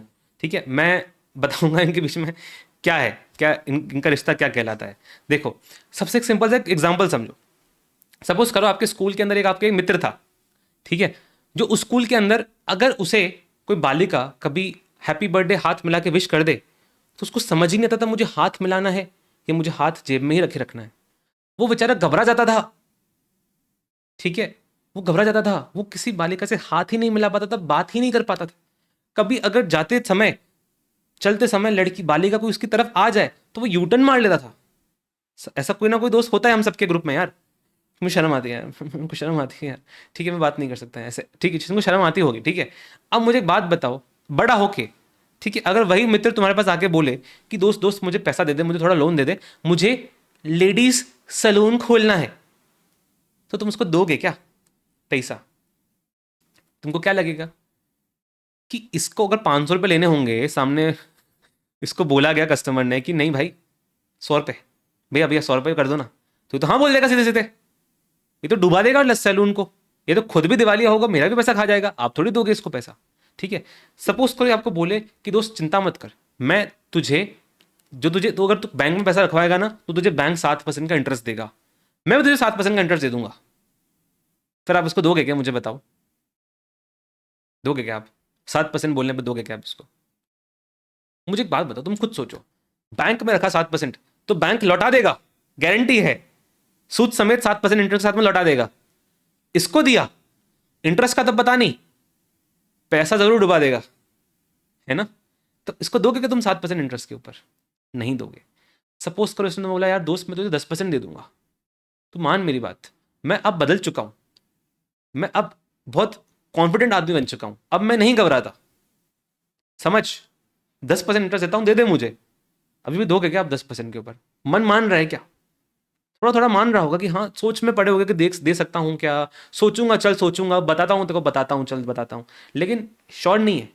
ठीक है, सपोज करो अब अगर ये आपको बोलता है चल देखो मैंने 30% इंटरेस्ट दूंगा मैं, चल, क्योंकि भाई को पूरा कॉन्फिडेंस अपने ऊपर कि अपन तो बदल चुके हैं अब पूरे, अपन अब जो कमाएंगे पैसा, भाई को पूरा कॉन्फिडेंस है, इसलिए उसने बोला चल मैं तेरे को 30% इंटरेस्ट दूंगा। अब तो दे ही दोगे, जा भाई ले जा ले जा, भी ले जा, भी ले जा, भी ले। ठीक है, क्योंकि 30% इंटरेस्ट देने को रेडी हो गया भाई, 30% देने को रेडी हो गया है। तो जैसे जैसे उसकी रेट बढ़ती जा रही है वैसे वैसे आपकी ना हाँ में बदलती जा रही है। जहां आप सोचूंगा से ले जा ले जा, भी ले जा, भी ले जा तक आ चुके हो, तो धीरे धीरे आपकी शंका कंफर्मेशन बदलती जा रही है। ऐसा क्यों हो रहा है? क्योंकि राजा देख, यहां पे अपन को दिख रही थी रिस्क, कि आपका पैसा डूब सकता है, रिस्क दिख रही थी आपको। एंड रिस्क हमें तभी एक्सेप्टेबल होती है जब उसके साथ में रिटर्न भी मिलता है। रिटर्न यानी कि आपको बदले में क्या मिल रहा है। जब तक रिटर्न नहीं मिलता तब तक हमें वो रिस्क पसंद नहीं आती। जब पहले रिस्क बहुत थी, वो आपको सिर्फ 7%, अगर इसकी रिस्क बैंक से ज्यादा है, तो ये मुझे उतना ही रिटर्न कैसे दे सकता है? ठीक है, इसकी रिस्क अगर बैंक से ज्यादा है तो इसको रिटर्न भी मुझे बैंक से ज्यादा देना पड़ेगा। लॉजिकल सी बात ना, तभी मुझे वो चीज पसंद आएगी, वरना मुझे पसंद ही नहीं आएगी। तो उसकी रिस्क ज्यादा थी तो इसलिए आपको 7 पसंद नहीं आया, आपको 10 में थोड़ी बहुत आपने सोचा सोचूंगा, 30 में आपने हाँ ही बोल दिया, क्योंकि रिस्क इतनी ज्यादा थी, रिटर्न भी ज्यादा आपको मिल रहा था। तो इसलिए एक इन्वेस्टर के पॉइंट ऑफ व्यू से जब भी आप पैसा कहीं पे इन्वेस्ट करोगे तो आपको चीज सोच के रखनी है कि जब भी रिस्क ज्यादा होगी आपके लिए, एक इन्वेस्टर के लिए, उतनी ही ज्यादा उसकी रिटर्न एक्सपेक्टेशंस भी होंगी। ठीक है, इसको हम क्या बोलते हैं? Risk and return go hand in hand, risk and return go hand in hand. ठीक है, इसलिए इनके बीच में रिलेशनशिप है, रिस्क एंड रिटर्न के बीच में, they always go hand in hand. ठीक है, उसके बाद आपने सुना होगा बहुत ही फेमस डायलॉग है, बहुत ही फेमस शख्स के मुंह से, रिस्क है तो इश्क है, रिस्क है तो इश्क है। क्यों है हर्षद भाई को रिस्क से इश्क? क्योंकि जहां रिस्क है वहां रिटर्न भी है, इसलिए उनको इश्क है। उनको रिस्क से इश्क नहीं है, उनको उससे मिलने वाले रिटर्न से इश्क है। समझा आपको? तो ये चीज आपको समझनी है। रिस्क ये बहुत इंपॉर्टेंट चीज है ना, पूरे सब्जेक्ट के अंदर आएगा। जो भी चीज मैं आपको बता रहा हूं, मैं आपको एग्जांपल मस्ती करने के लिए नहीं बता रहा हूं, एक एक एग्जांपल जो मैं आपको दे रहा हूं वो आपके दिमाग में कॉन्सेप्ट बिठाने के लिए दे रहा हूं, क्योंकि पूरे सब्जेक्ट में आने वाला है। ठीक है, वही जो एग्जांपल मैंने आपको दिया था यहां पे लिखा हुआ आपको मिल जाएगा। ठीक है, चलो अब अपन क्या करने वाले हैं, जो भी हमारे ब्रॉड सोर्सेस थे फाइनेंस के, उनके बारे में अपन एक डिस्कशन करने वाले हैं, बहुत इंपॉर्टेंट। कल से स्टार्ट हो जाएगा इन्हीं के ऊपर चीजें आपकी। ठीक है, इन्हीं यही डिस्कशन आपका यूज होना स्टार्ट हो जाएगा। क्या है, देखो मैंने आपको बोला था अपने 3 ब्रॉड सोर्सेस होते हैं फाइनेंस के, इक्विटी, डेट एंड प्रेफरेंस। तीनों के बीच में डिस्टिंक्शन समझना बहुत इंपॉर्टेंट है। ठीक है, एंड एक डिस्टिंक्शन मैं आपको बताने वाला हूं कि लॉ के पॉइंट ऑफ व्यू से नहीं है, ये अकाउंटिंग के पॉइंट ऑफ व्यू से नहीं है, ये डिस्कशन होगा फाइनेंशियल मैनेजमेंट के पॉइंट ऑफ व्यू से, कि जब आप पैसा लेने जाओगे तो आपके लिए क्या क्या चीजें आपके लिए मैटर करेंगी, आपको समझना पड़ेगा। ऑब्वियसली यहाँ पे लॉ का एप्लीकेशन भी आएगा, यहाँ पे अकाउंटिंग एप्लीकेशन भी आप देखने वाले हो, बहुत सारी चीजें आप देखोगे जिसमें मैं लॉ का रेफरेंस दे रहा हूँ। लेकिन डिस्कशन हम क्यों कर रहे हैं? फाइनेंशियल मैनेजमेंट के लिए कर रहे हैं, लॉ के लिए नहीं कर रहे हैं। तो कुछ ऐसी चीजें होंगी जो लॉ के पर्सपेक्टिव से इंपॉर्टेंट होती होंगी, लेकिन यहाँ पे नहीं आएंगी वो, क्योंकि फाइनेंशियल मैनेजमेंट के पॉइंट ऑफ व्यू से इंपॉर्टेंट नहीं है। ठीक है, कुछ होंगी जो लॉ में इंपॉर्टेंट होगी, यहाँ पे भी आएंगी क्योंकि वो फाइनेंशियल के लिए इंपॉर्टेंट है। ठीक है, चलो अब ब्रॉडली आपको पता है इक्विटी, डेट एंड प्रेफरेंस के बीच में फर्क क्या होता है। इक्विटी का मतलब कि आप इक्विटी शेयर होल्डर हो। इक्विटी के हिस्से, इक्विटी के अंदर होता क्या है कि इक्विटी की डेफिनेशन ये होती है कि भाई तुमने हमको पैसा दे दिया, ठीक है, तुम्हारे पास शेयर होल्डिंग मिल गई, तो कंपनी के मालिक बन चुके हो। अब बदले में तुम्हारे इक्विटी डिविडेंड कितना मिलेगा वो शॉर्ट नहीं है। हम कमाएंगे, प्रॉफिट्स देंगे, प्रॉफिट्स होंगे तो हम आपको इक्विटी डिविडेंड दे देंगे। ठीक है, शॉर्ट नहीं है कितना इतना आपको मिलने वाला है। ठीक है, तो ना वो तो हम बोलते हैं कि हमें शॉर्ट कितना चाहिए। ठीक है, डेट जो होता है, डेट के केस में इंटरेस्ट फिक्स्ड होता है। जब आप डेट लेते हो, जब आप लोन लेते हो, तो लोन का एग्रीमेंट होता है। उस लोन के एग्रीमेंट पे क्लियरली लिखा होता है कि उसे कितना इंटरेस्ट चाहिए। जिसने भी आपको पैसा दिया है उस एग्रीमेंट पे लिखा होता है उसको उतना पैसा चाहिए ही चाहिए। ठीक है, कुछ ऑप्शन नहीं है, देना ही पड़ेगा आपको उतना पैसा उसको। ठीक है, preference on the other hand जो है वो बेचारा बीच में फंस गया। मतलब प्रेफरेंस के बारे में वो समझो, वो ना बेचारा इक्विटी बन पाया ना बेचारा डेट बन पाया, वो बीच में फंसा रह गया। अब यहाँ पे कुछ गलत मत सोचना तुम लोग। ठीक है, प्रेफरेंस बेचारा फंस गया बीच में, क्योंकि इसलिए प्रेफरेंस को इज्जत नहीं मिलती इंडस्ट्री के अंदर। क्यों? क्योंकि प्रेफरेंस के अंदर इक्विटी डेट के मिक्स फीचर्स हैं। Please equity debt and preference के बारे में सोचना है, कुछ और नहीं सोचना अपने को यहाँ पे। ठीक है, प्रेफरेंस के साथ में प्रॉब्लम क्या होती है कि यार देख उसमें इक्विटी डेट के मिक्स फीचर्स आ जाते हैं। तो इंडस्ट्री बोलती है कि भाई अगर मुझे इक्विटी के फीचर्स चाहिए तो मैं इक्विटी ले लूंगी, अगर मुझे डेट के फीचर्स चाहिए तो मैं डेट ले लूंगा। मैं प्रेफरेंस तुझे क्यों लूँ, तू बीच में क्यों फंसा हुआ है यार। इसलिए इंडस्ट्री के अंदर आप जाके देखोगे तो बहुत ही कम कंपनी के पास में प्रेफरेंस शेयर्स होते हैं। मोस्ट ऑफ द कंपनीज के पास में इक्विटी और डेट ही होता है।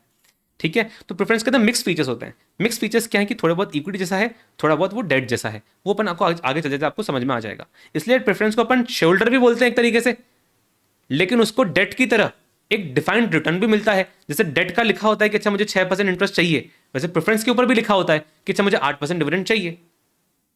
ठीक है, बट श्योर नहीं होता कि वो 8% मिलेगा कि नहीं मिलेगा। अपन क्या बोलते हैं, अच्छा इक्विटी को दिया तो तुझे भी मिलेगा, ठीक है, नहीं दिया तो देखो भी नहीं मिलेगा। ऐसा ऐसा कुछ होता है, राइट। बेसिक चीजें। अब अपन आगे समझते हैं कि होगा क्या।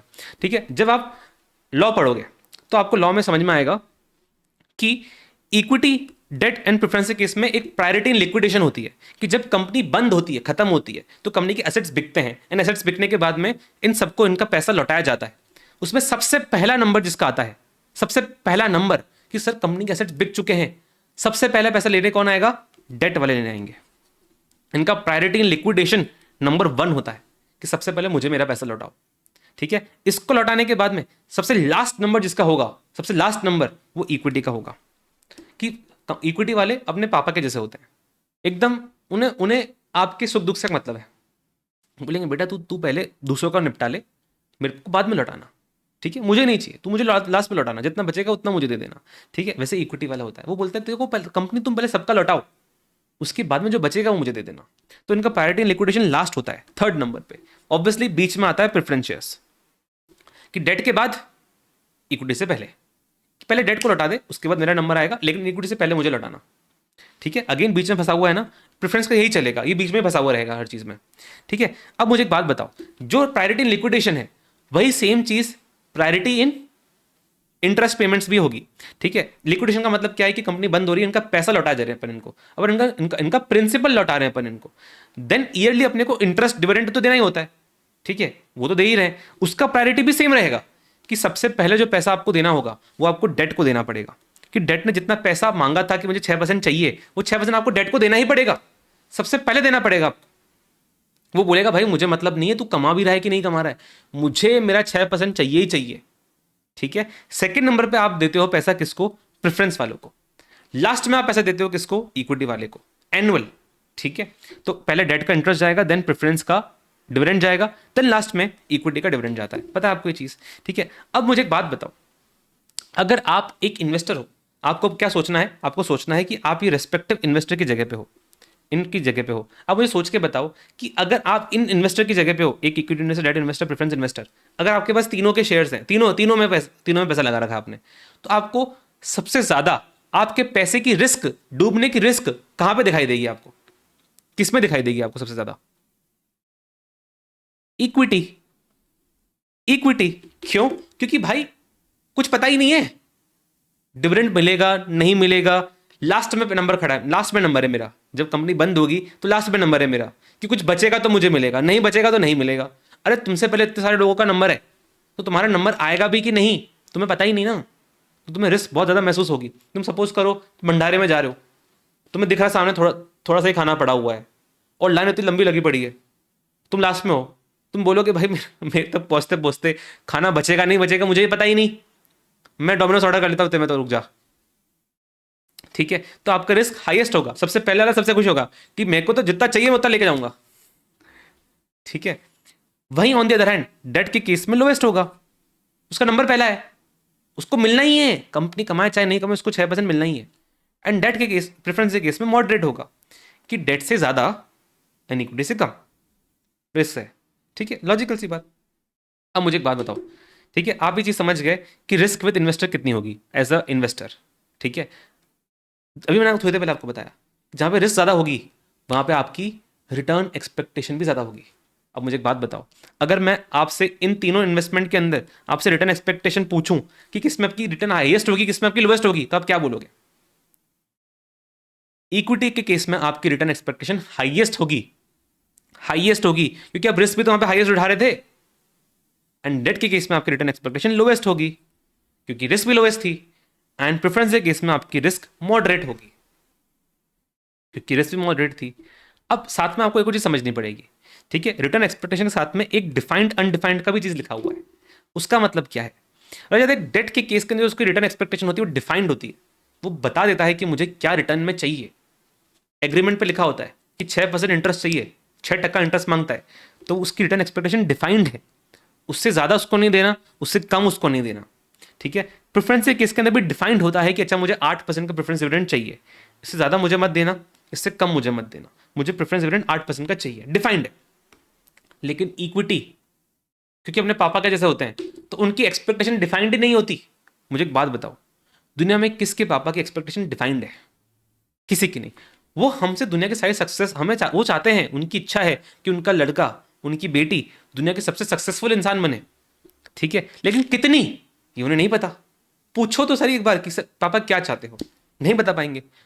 बेटा तू सीए बन जा, बस सीए बन जाऊं काम चल जाएगा, कितने मार्क्स के साथ में रैंक लानी है नहीं पता बेटा, तो बस तू बन जा। तो उनसे जितना उनको उनकी एक्सपेक्टेशन बहुत ज्यादा है आपसे, लेकिन डिफाइंड नहीं है, उन्हें खुद ही नहीं पता उन्हें आपसे क्या चाहिए। ठीक है, वही चीज है इक्विटी वालों के साथ में कि उनकी एक्सपेक्टेशन हाईएस्ट तो है। पापा ज्यादा एक्सपेक्टेशन आपकी किसकी होगी? किसी की नहीं। सबसे ज्यादा आपसे जो आपसे उम्मीद लगा के बैठे हैं वो अपने पेरेंट्स हैं। ठीक है, उनकी एक्सपेक्टेशन हाईएस्ट है एंड अनडिफाइंड है, वो सेम चीज है। ठीक है, इक्विटी के सारी चीजें आपको पापा के एग्जाम्पल समझ में आ जाएंगी। ठीक है, चलो देन उसके बाद में आता है चौथा चीज, रिस्क विद बिजनेस। ठीक है, अभी आपने क्या सोचा था यहाँ पे, रिस्क विद इन्वेस्टर। अब आपको समझना है क्या रिस्क विद बिजनेस, दोनों बहुत अलग अलग चीजें हैं। देखो मुझे एक चीज बताओ,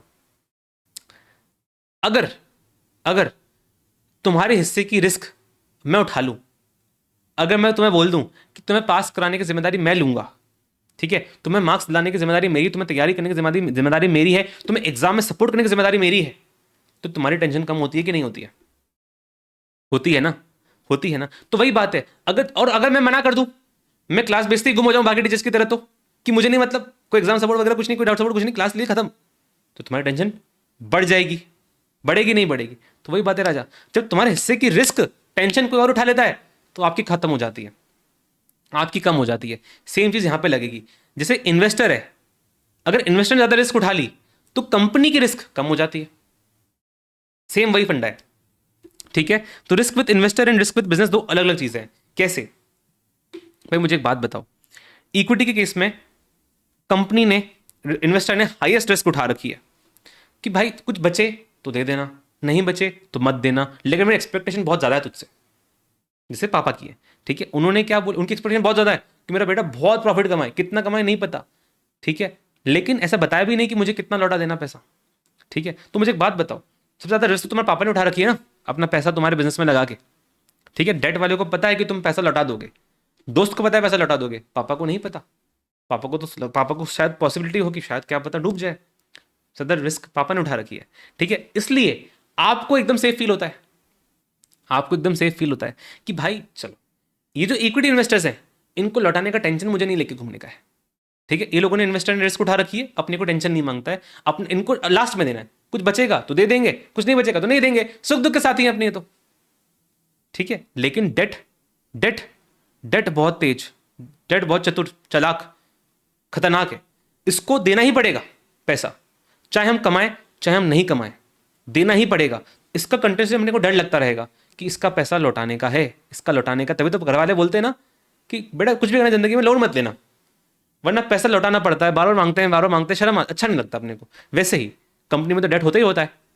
ठीक है, तो आपकी रिस्क बहुत बढ़ जाती है कंपनी की, इसलिए इसकी रिस्क हाईएस्ट हो जाती है। प्रेफरेंस है केस के अंदर वो रिस्क आपकी मॉडरेट होती है। समझा आपको? दोनों चीज समझना बहुत जरूरी है।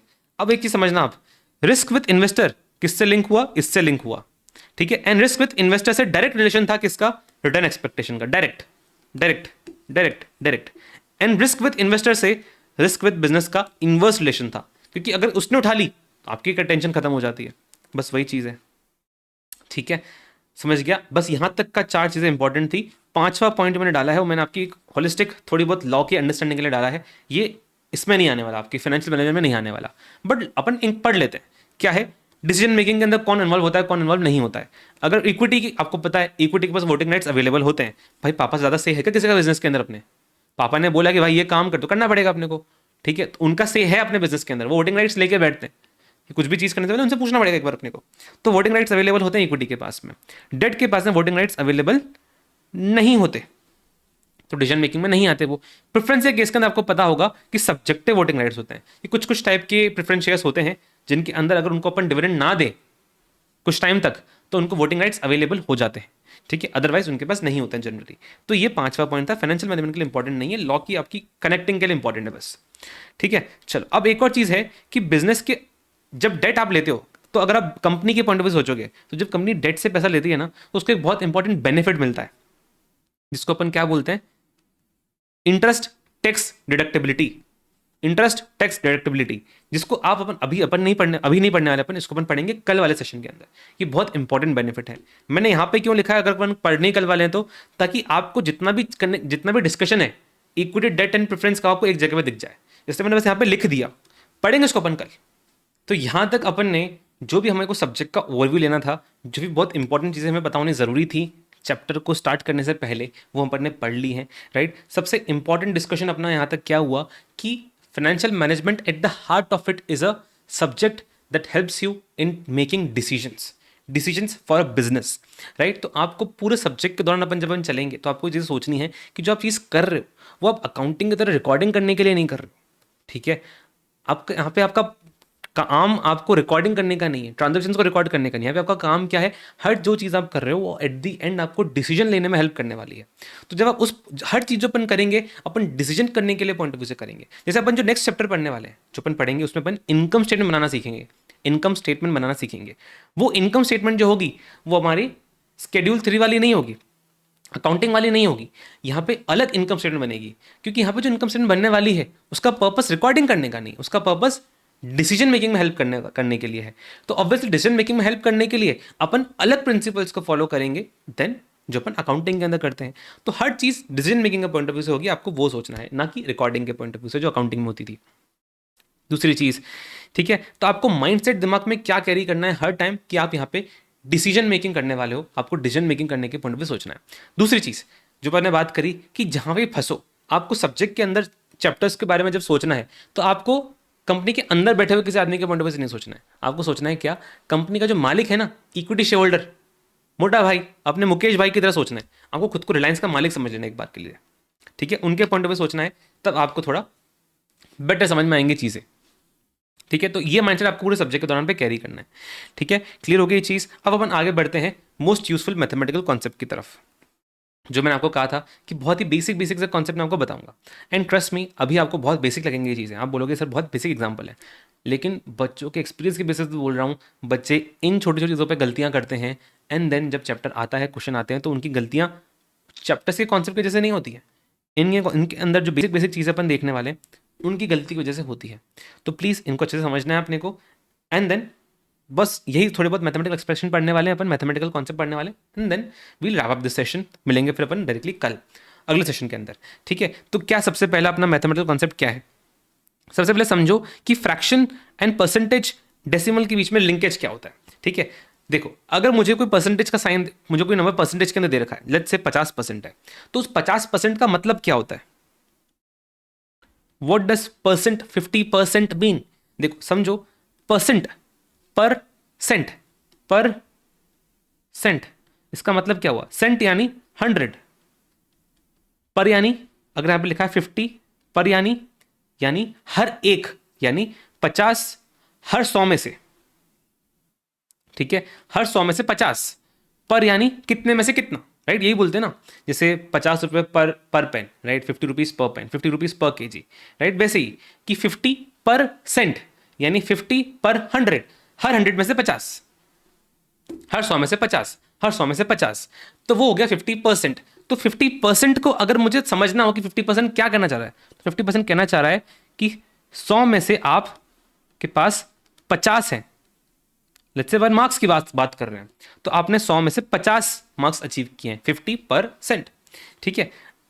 इस तरीके से परसेंटेज साइन को अपन इसके अंदर लिख सकते हैं फ्रैक्शन के अंदर, एंड इसी फ्रैक्शन को अपन डेसिमल में कन्वर्ट कर सकते हैं कि 50/100 को अपन 0.5 लिख ही सकते हैं। आपको पता ही है कि जब अपने को किसी नंबर को डेसिमल में लाना हो तो अपन नीचे के फ्रैक्शंस को सॉल्व करते हैं, अपन नीचे के नंबर को सॉल्व करते हैं, नीचे जैसे दो जीरो हैं तो अपन डेसिमल दो प्लेसेस के आगे शिफ्ट कर देते हैं, ठीक है, तो ये बन जाता है 0.5। पता है आपको ये चीज़?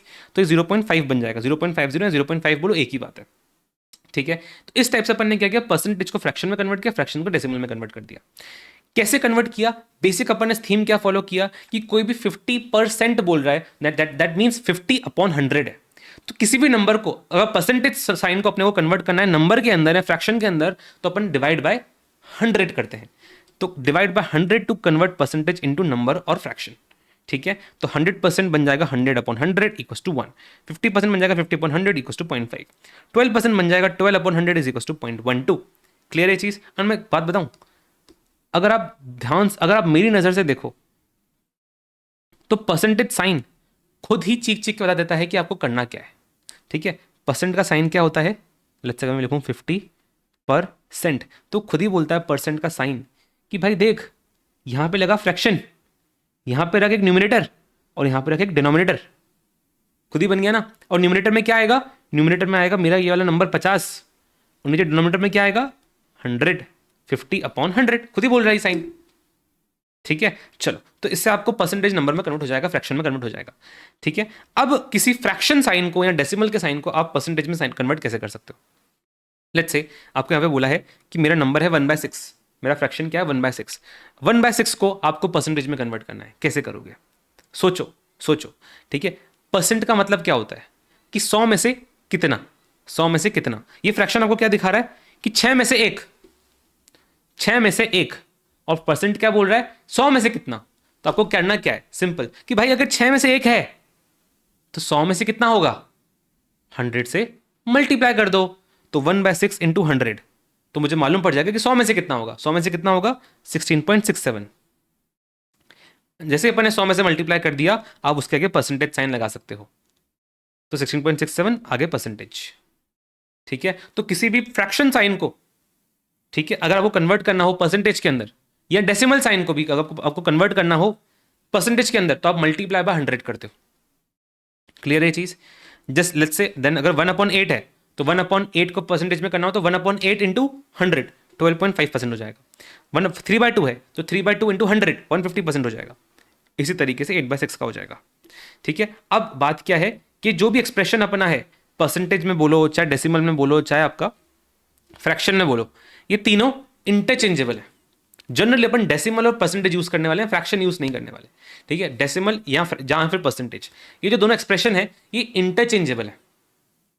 क्या है ये? इंटरचेंजेबल है। आपकी जो मर्जी हो, आप चाहे तो किसी नंबर को डेसिमल में लिख सकते हो, चाहे तो आप किसी नंबर को परसेंटेज में लिख सकते हो, आपकी मर्जी है, ठीक है। ऐसा कोई रिजिड रूल नहीं है कि इसको परसेंटेज में लिखना है, इसको अपने को डेसिमल में लिखना है। हाँ, जब चैप्टर्स आते जाएंगे तो आपको खुद बोलता जाऊंगा कि इस चीज को आपको रेट में ही लिखना है, इस चीज को आपको परसेंटेज में लिखना है, इस चीज को डेसिमल में लिखना है, लेकिन ऐसा कोई रिजिड रूल नहीं है।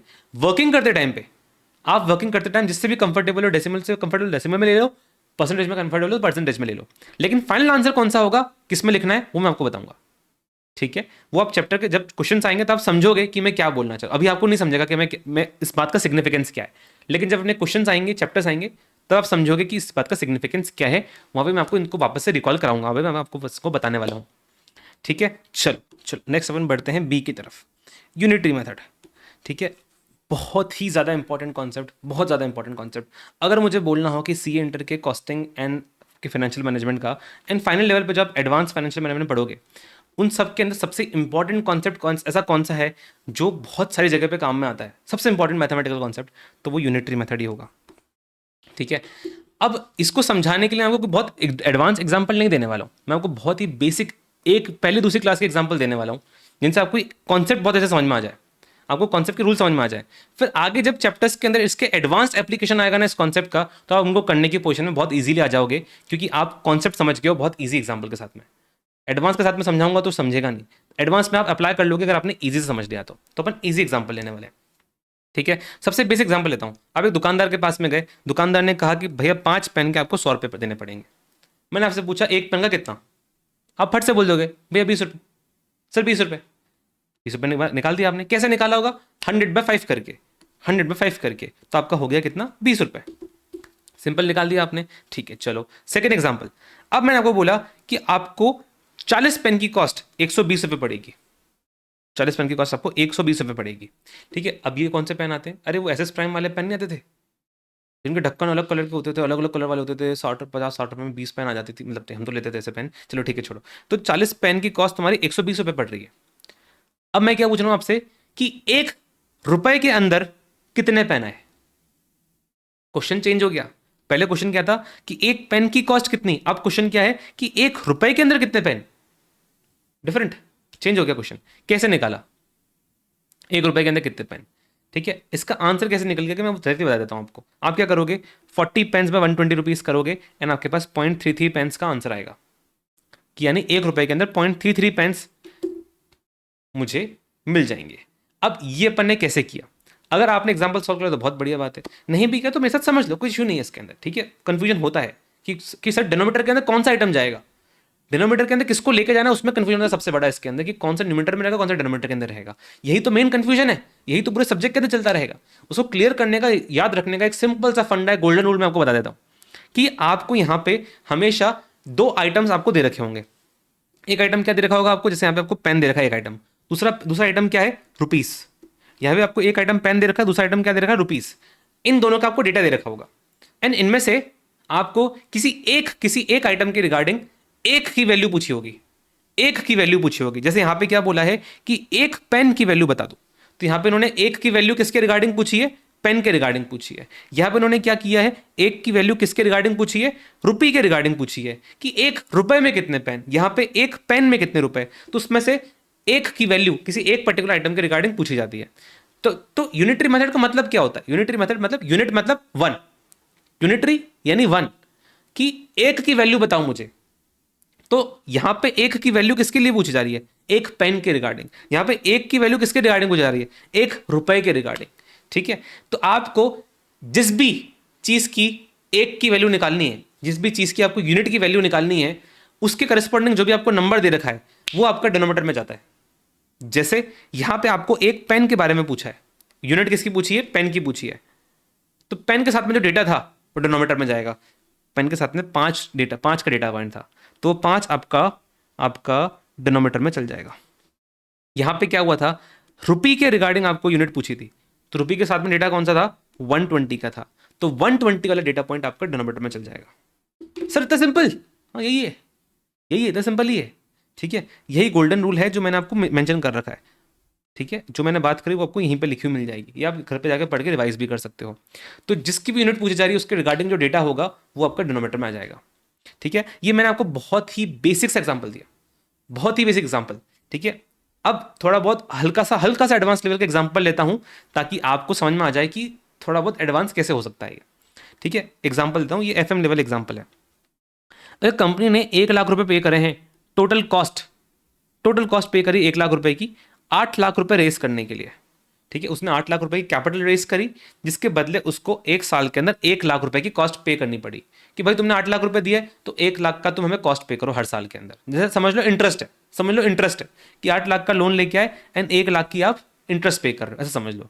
ठीक है, तो आपको कैलकुलेट क्या करना है कि how much cost did company pay for each rupee of capital, each rupee of capital. ठीक है, अब मुझे यहां पे बताना कि कैसे निकालोगे। पहले क्या था, पेन रुपी, ठीक है, पेन रुपी, यहां पे दोनों तरफ ही रुपी रुपी हो गया है, तो यहां पे आप डिस्टिंक्शन कैसे करोगे? यहां पे आप रुपी रुपी नहीं लिखोगे, आप लिखोगे कि कितनी कैपिटल एंड कितनी कॉस्ट। तो आपका डेटा क्या हो जाएगा कि 1 लाख की cost for 8 lakh of capital. Rupee को देखो ही मत एक बार के लिए, रुपी को देखो ही मत, वरना कंफ्यूज हो जाओगे। आप देखो कि एक तरफ कॉस्ट एक तरफ कैपिटल है, ठीक है। एंड मुझसे पूछा क्या जा रहा है, how much cost did company pay for each rupee of capital. तो यहां पे each rupee of capital, 1 rupee of capital के बदले कितनी कॉस्ट, ये पूछ रहा है। तो इसमें यूनिट किसके रिगार्डिंग पूछ रहा है, यूनिट किसकी पूछी जा रही है आपसे, कैपिटल की यूनिट पूछी जा रही है। रुपी को आप एक बार ब्रैकेट में लिखो, रुपी को देखो मत, आप देखो 1 ऑफ कैपिटल पूछ रहा है, यूनिट किसकी, कैपिटल की है। तो कैपिटल के रिगार्डिंग जो डेटा होगा वो आपके डिनोमिनेटर में चल जाएगा। तो कैसे निकलेगा, 1 लाख बाय 8 लाख। तो आपका कैसे बन जाएगा, 1 लाख बाय 8 लाख। इसको सॉल्व करोगे तो आपका क्या निकल के आएगा, 0.125 कॉस्ट। दैट मीन्स 1 रुपए की कैपिटल के बदले मुझे 0.125 की कॉस्ट पे करनी पड़ रही है।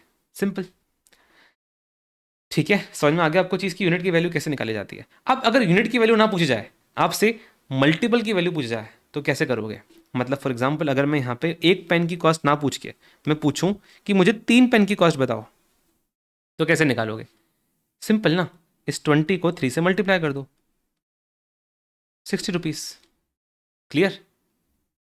देन अगर मैं यहाँ पे पूछूं कि 1 रुपए में मुझे मत बताओ कितनी पेन आएगी, मुझे बताओ 3 रुपए में कितनी पेन आएगी, मुझे ये बताओ, तो कैसे निकालोगे। सिंपल सर, 1 रुपए में 0.33 पेन, तो 3 रुपए के अंदर 0.33 इंटू 3 यानी 0.99 पेंस, है ना सर, यही होगा ना। तो मतलब समझे हुआ क्या कि अगर आपको मल्टीपल का वैल्यू भी निकालना हो, आपको यूनिट वैल्यू नहीं चाहिए, आपको मल्टीपल का वैल्यू चाहिए। मल्टीपल का वैल्यू भी यूनिट के थ्रू होके जाता है। जैसे दिल का रास्ता पेट से होके जाता है, वैसे यूनिट का वैल्यू, वैसे मल्टीपल का वैल्यू भी यूनिट के थ्रू होके जाता है। ठीक है, तो अगर आपको मल्टीपल का वैल्यू भी निकालना हो तो पहले यूनिट का निकालना पड़ेगा, उसको मल्टीप्लाई करेंगे देन अपन को उस मल्टीपल से। जैसे यहाँ पे 3 पेन की कॉस्ट थी, तो 1 पेन की कॉस्ट निकाली पहले, उसको 3 से मल्टीप्लाई कर दिया तो 3 पेन की आ गई।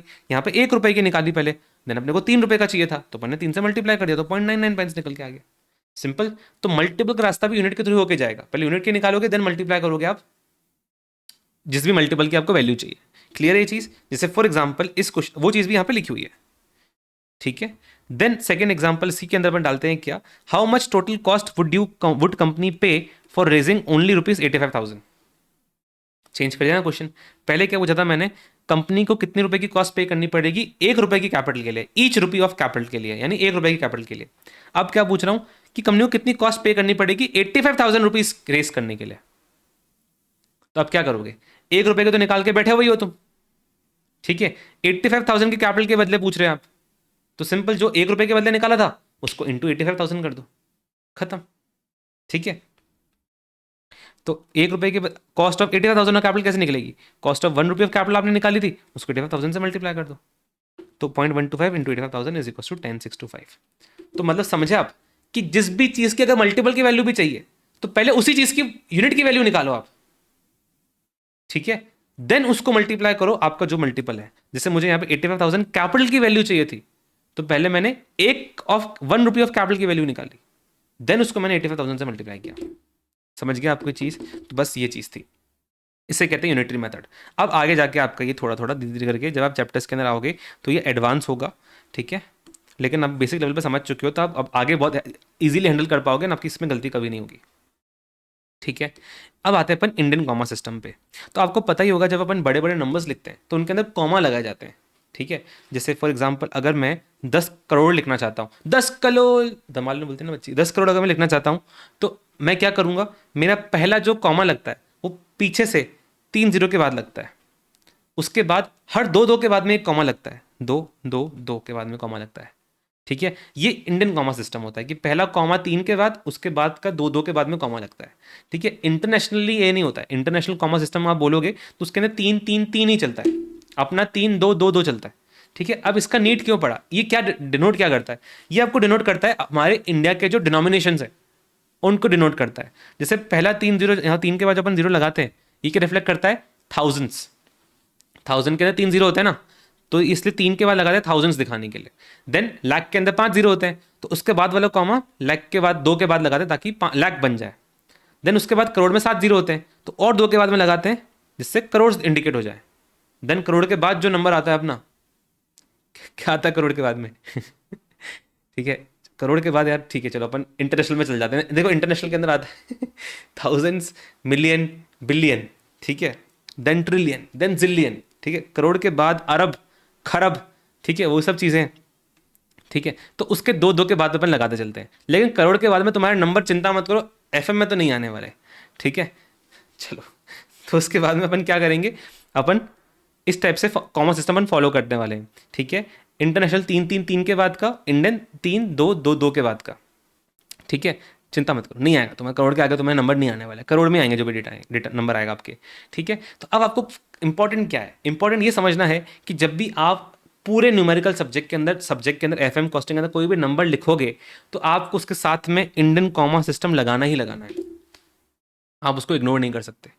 ऐसा नहीं कर सकते कि सर सिर्फ मैं ना 0 0 लिख देता हूँ, मेरे को याद रहता है कि मैंने कितने जीरो लगाए, मैं गिन लूंगा मैं कितने जीरो लगाए, नहीं, आपको कॉमा साथ साथ में लगाना ही है, वरना बहुत ब्लंडर्स हो जाते हैं एग्जाम के अंदर, कैलकुलेशन के अंदर, एंड पता भी नहीं चलता कितने जीरो लगाए मैंने, ठीक है। अब ऐसा भी नहीं है कि सर एक काम करता हूं, पहले मैं नंबर लिख लूंगा, पहले मैं 0 0 गिन लूंगा, पहले मैं नंबर लिख लूंगा, देन मैं एंड में से कॉमा लगाना स्टार्ट करूंगा, नहीं, नंबर लिखते लिखते जीरो कॉमा लगाते जाओगे, आपको आदत डालनी है उसकी। लेट्स से फॉर एग्जांपल मैं बोलता हूं 10 करोड़ 20 लाख 30 हजार, 10 करोड़ 20 लाख 30 हजार, तो मैं कैसे लिखूंगा, 10 करोड़, करोड़ बोलते ही एक कॉमा आ जाएगा, ठीक है। देन 20 लाख, 20 लाख बोला, 20 लगाते ही एक कॉमा आ जाएगा।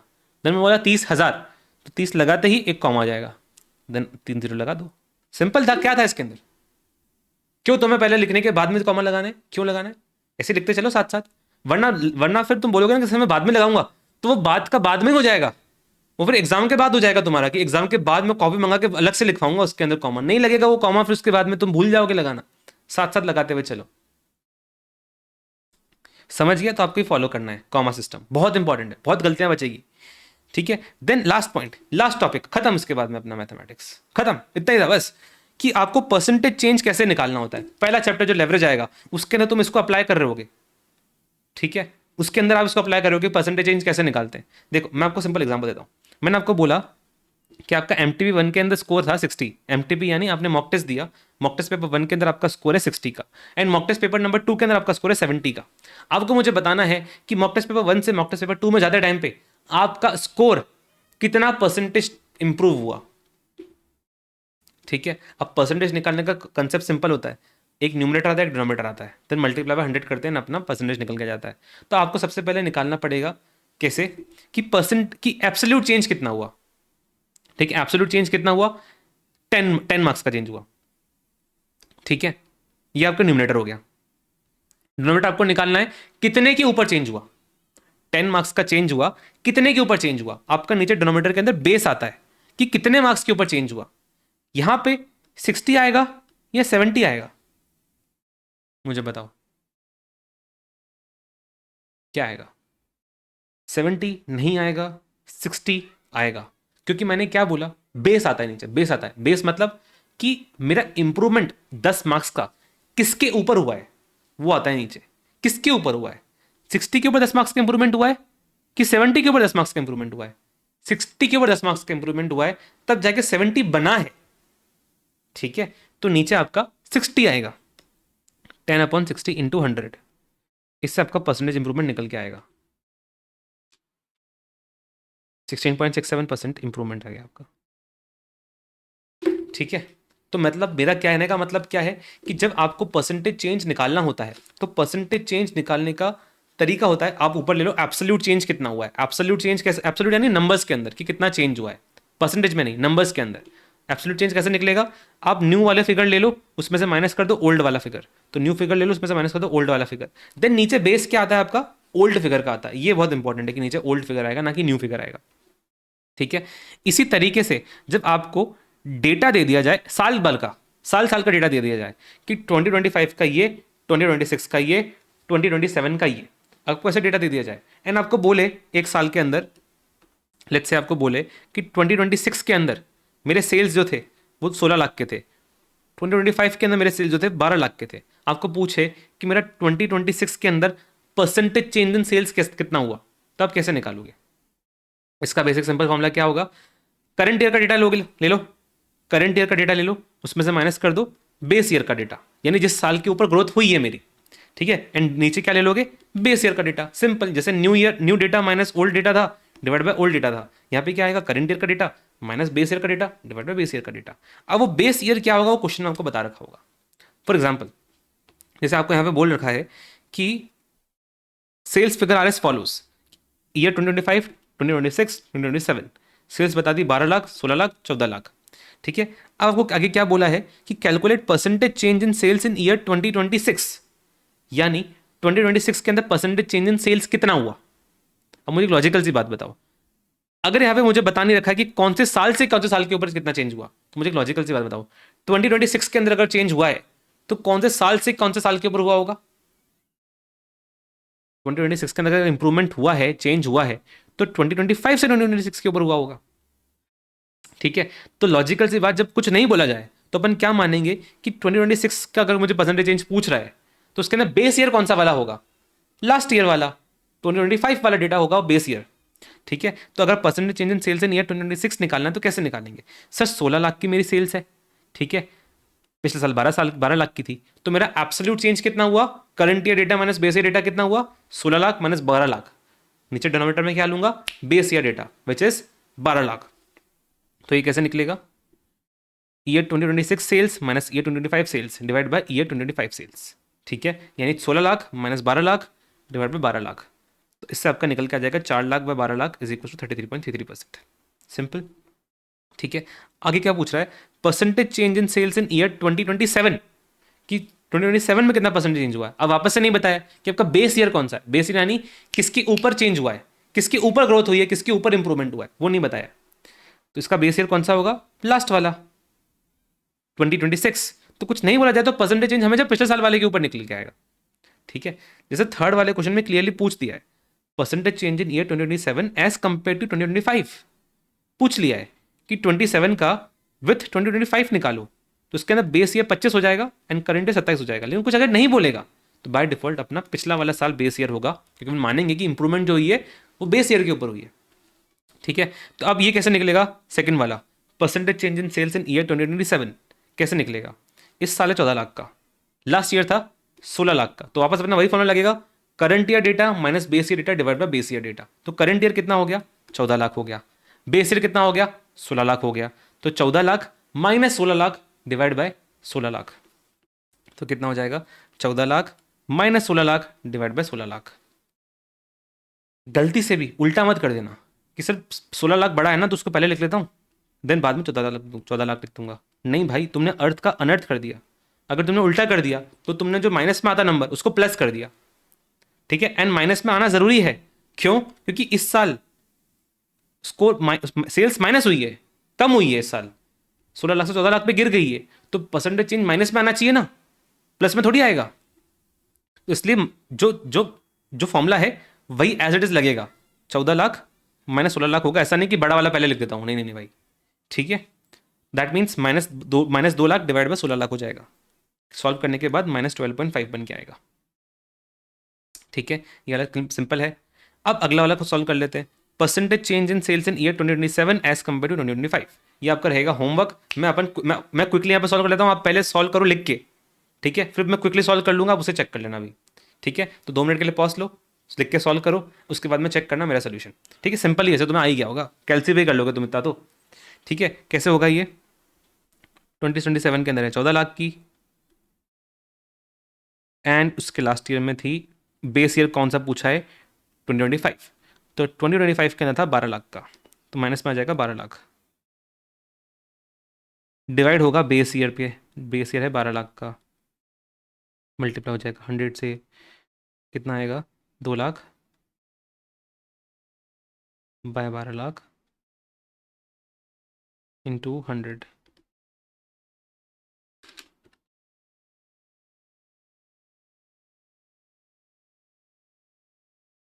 16.67 ये आएगा 16.67%। ठीक है। अच्छा, अब अगर आप नोटिस करोगे तो यहाँ पे मैंने इंटू 100 नहीं लिखा हुआ है, मैंने इंटू 100 नहीं लिखा हुआ है, मैंने इंटू 100 नहीं लिखा हुआ है। क्यों? क्योंकि यहाँ पे बच्चे का पर्सनल प्रेफरेंस होता है कि मुझे आंसर डेसिमल के अंदर लिख के दिखाना है या मुझे परसेंटेज के अंदर लिख के दिखाना है। अगर परसेंटेज चेंज पूछा है, उसका आंसर भी बच्चा डेसिमल में निकाल सकता है। ठीक है। एंड उसके बाद में उसको परसेंटेज के अंदर भी कन्वर्ट कर सकता है। तो इसलिए बाय डिफॉल्ट हम लोग इंटू 100 लिखते नहीं है। जितने भी परसेंटेज आएंगे हम बाय डिफॉल्ट इंटू 100 नहीं लिखते हैं। अगर आपको उसको डेसिमल में दिखाना है तो आप उसको ऐसे लिख के छोड़ दो। यहाँ पे आंसर क्या आएगा? अगर मैं 100 नहीं लिखूंगा तो 2 लाख पे 12 लाख हो जाएगा। तो 2 बाय 12 कितना हो जाएगा? 0.1667। ठीक है, राउंड ऑफ के अंदर 2 डेसिमल तक राउंड ऑफ करेंगे अपन इसको, तो 0.1667 ऐसा नंबर आएगा आपके पास। वो क्या डेसिमल का आंसर। तो अगर किसी क्वेश्चन में अगर कोई क्वेश्चन ऐसा रहेगा जिसमें डेसिमल में आंसर देना रहेगा तो 0.166 भी एक्सेप्टेबल रहेगा। अगर आपको उसको परसेंटेज में दिखाना ही है तो डेसिमल वाले नंबर को बस एक बार इंटू 100 कर देना कैलकुलेटर के अंदर ही, एंड डायरेक्टली आपका आंसर हो जाएगा 16.67। इनफैक्ट मैं आपको बोलूंगा, अगर आप किसी आंसर को परसेंटेज में लिख रहे हो तो वो दिखाने के लिए आपको हर बार इंटू 100 लिख के दिखाने की जरूरत नहीं है। आप डायरेक्टली एग्जाम के अंदर इसका सोल्यूशन 16.67 लिख सकते हो। इसको सॉल्व, इसको लिखा मैंने, ये तो फ्रैक्शन है, इसमें इंटू 100 कहाँ आ रहा है? ठीक है, ये भी फ्रैक्शन है, इसमें इंटू 100 कहाँ आ रहा है? लेकिन फिर भी मैंने इसका, अगर इसको मैं सॉल्व करूंगा तो डेसिमल के अंदर आएगा। फ्रैक्शन परसेंटेज में दिखाने को तो मुझे इंटू 100 करना पड़ेगा ना। वो इंटू 100 दिखाने की जरूरत नहीं है, वो इंटू 100 लिखने की जरूरत नहीं है। डायरेक्टली आप इसका आंसर परसेंटेज के अंदर लिख सकते हो बिना इंटू 100 लिखे, क्योंकि बहुत एक्सेप्टेबल प्रैक्टिस है। पूरे सब्जेक्ट के अंदर आपका बहुत बार आपको परसेंटेज निकालनी पड़ेगी। इसका मतलब ये नहीं कि आप हर बार इंटू 100 लिख रहे हो। ठीक है, चलिए। और आप इसकी जगह पे डेसिमल में भी लिख सकते थे, जो भी, उससे भी आपको पूरे मार्क्स मिल जाते, उसमें भी कोई तकलीफ नहीं थी। कि इक्वस टू 0.1667। क्लियर है ये चीज़ आपकी? ठीक है। इसलिए अगर आप सोल्यूशन देखोगे तो इसके अंदर यहाँ पे इंटू 100 नहीं लिखा हुआ है। ठीक है, बट फिर भी डायरेक्टली 4/12 को 33.33 लिख दिया है। आप भी लिख सकते हो एग्जाम के अंदर बिना इंटू 100 लिखे, परसेंटेज में दिखा सकते हो। आपको लिखना हो इंटू 100, आपको आदत है, क्योंकि 11th 12th के अंदर हम लोग वैसा ही करते हैं। जहाँ जहाँ परसेंटेज निकालना होता है अपन इंटू 100 के लिखते हैं, लेकिन यहाँ पर जरूरत नहीं पड़ेगी आपको। ठीक है, मत लिखो, चलेगा। कितनी बार इंटू 100 लिखोगे? ठीक है, आपको लिखना तो लिख सकते हो, लेकिन बिना उसके भी करोगे तो भी पूरे मार्क्स से कोई तकलीफ नहीं है। ठीक है, तो this marks the completion of our basics. यहाँ पे अपने एफएम बेसिक्स खत्म हो जाता है। ठीक है, तो अपना आज का एजेंडा क्या था? सब्जेक्ट ओवरव्यू लेने का, अरिथमेटिकल कॉन्सेप्ट समझने का, दोनों अपन ने कर लिया। तीसरा अप्रोच समझने का, वो अपन ने समझ लिया। मैंने आपको मेरा पर्सनल इंट्रोडक्शन भी दे दिया। क्विकली अपन क्या डिस्कस करेंगे, आपका पेपर का पैटर्न कैसा रहता है। अच्छा, हर चैप्टर के नोट्स के बाद में मैंने आपको बताया ही कि जो आपको नोट्स मिलने वाले हैं, ये FM 360 के जो नोट्स मिलने वाले हैं, ये कंप्रेस्ड फॉर्मेट है। ठीक है, ये छोटा फॉर्मेट है, ये रेगुलर वाले नहीं है। उनको हमने छोटा किया है, फोकस्ड वे में बनाया है कि एग्जाम फोकस्ड होने चाहिए। ठीक है, तो जो चीज़ मैं आपको पढ़ा रहा हूँ वो फोकस्ड है ऑलरेडी। अब उनके अंदर भी आप मत सोचने लग जाना कि सर इसमें से ये वाला मेरे को रेलेवेंट लग रहा है, रेलेवेंट नहीं लग रहा है। ये ऑलरेडी फोकस्ड है भाई। एंड हर चैप्टर के बाद में जो एक पेज आपको मिल जाता है जिसमें आप सेल्फ नोट्स, अपने खुद के नोट्स लिखने हो, आप वो लिख सकते हो। ठीक है। अच्छा, अब मैं आपको क्विकली बताते हैं अपन कि पेपर का फॉर्मेट कैसा रहता है। देखो, आपका सारे पेपर्स आपको पता है, आपके एक डिस्क्रिप्टिव पोर्शन आता है, एक एमसीक्यू पोर्शन आता है। ठीक है, एफएम आपका पेपर जो है 50 मार्क्स का है, तो आपके पास आएगा एफएम एसएम दोनों का पेपर। ठीक है, एफएम का सेक्शन होगा आपका ए, आपका होगा सेक्शन बी, यानी पार्ट ए। इसलिए अपन इसको बोलते हैं एफएम का पेपर 6A या पेपर 6B। ठीक है, तो इसको आप 6A बोल सकते हो, इसको 6B भी बोल सकते हो। ये 6A पेपर है, ये आपका पेपर 6B है। इसको लिखने की जरूरत नहीं है, आप समझ जाओगे। ठीक है, एफएम का ये 6A है, 6B है। अब होगा क्या, दोनों के अंदर ही एमसीक्यू भी आएंगे, दोनों के अंदर ही आपके डिस्क्रिप्टिव भी आएंगे। ठीक है, एमसीक्यू भी आएंगे, डिस्क्रिप्टिव भी आएंगे।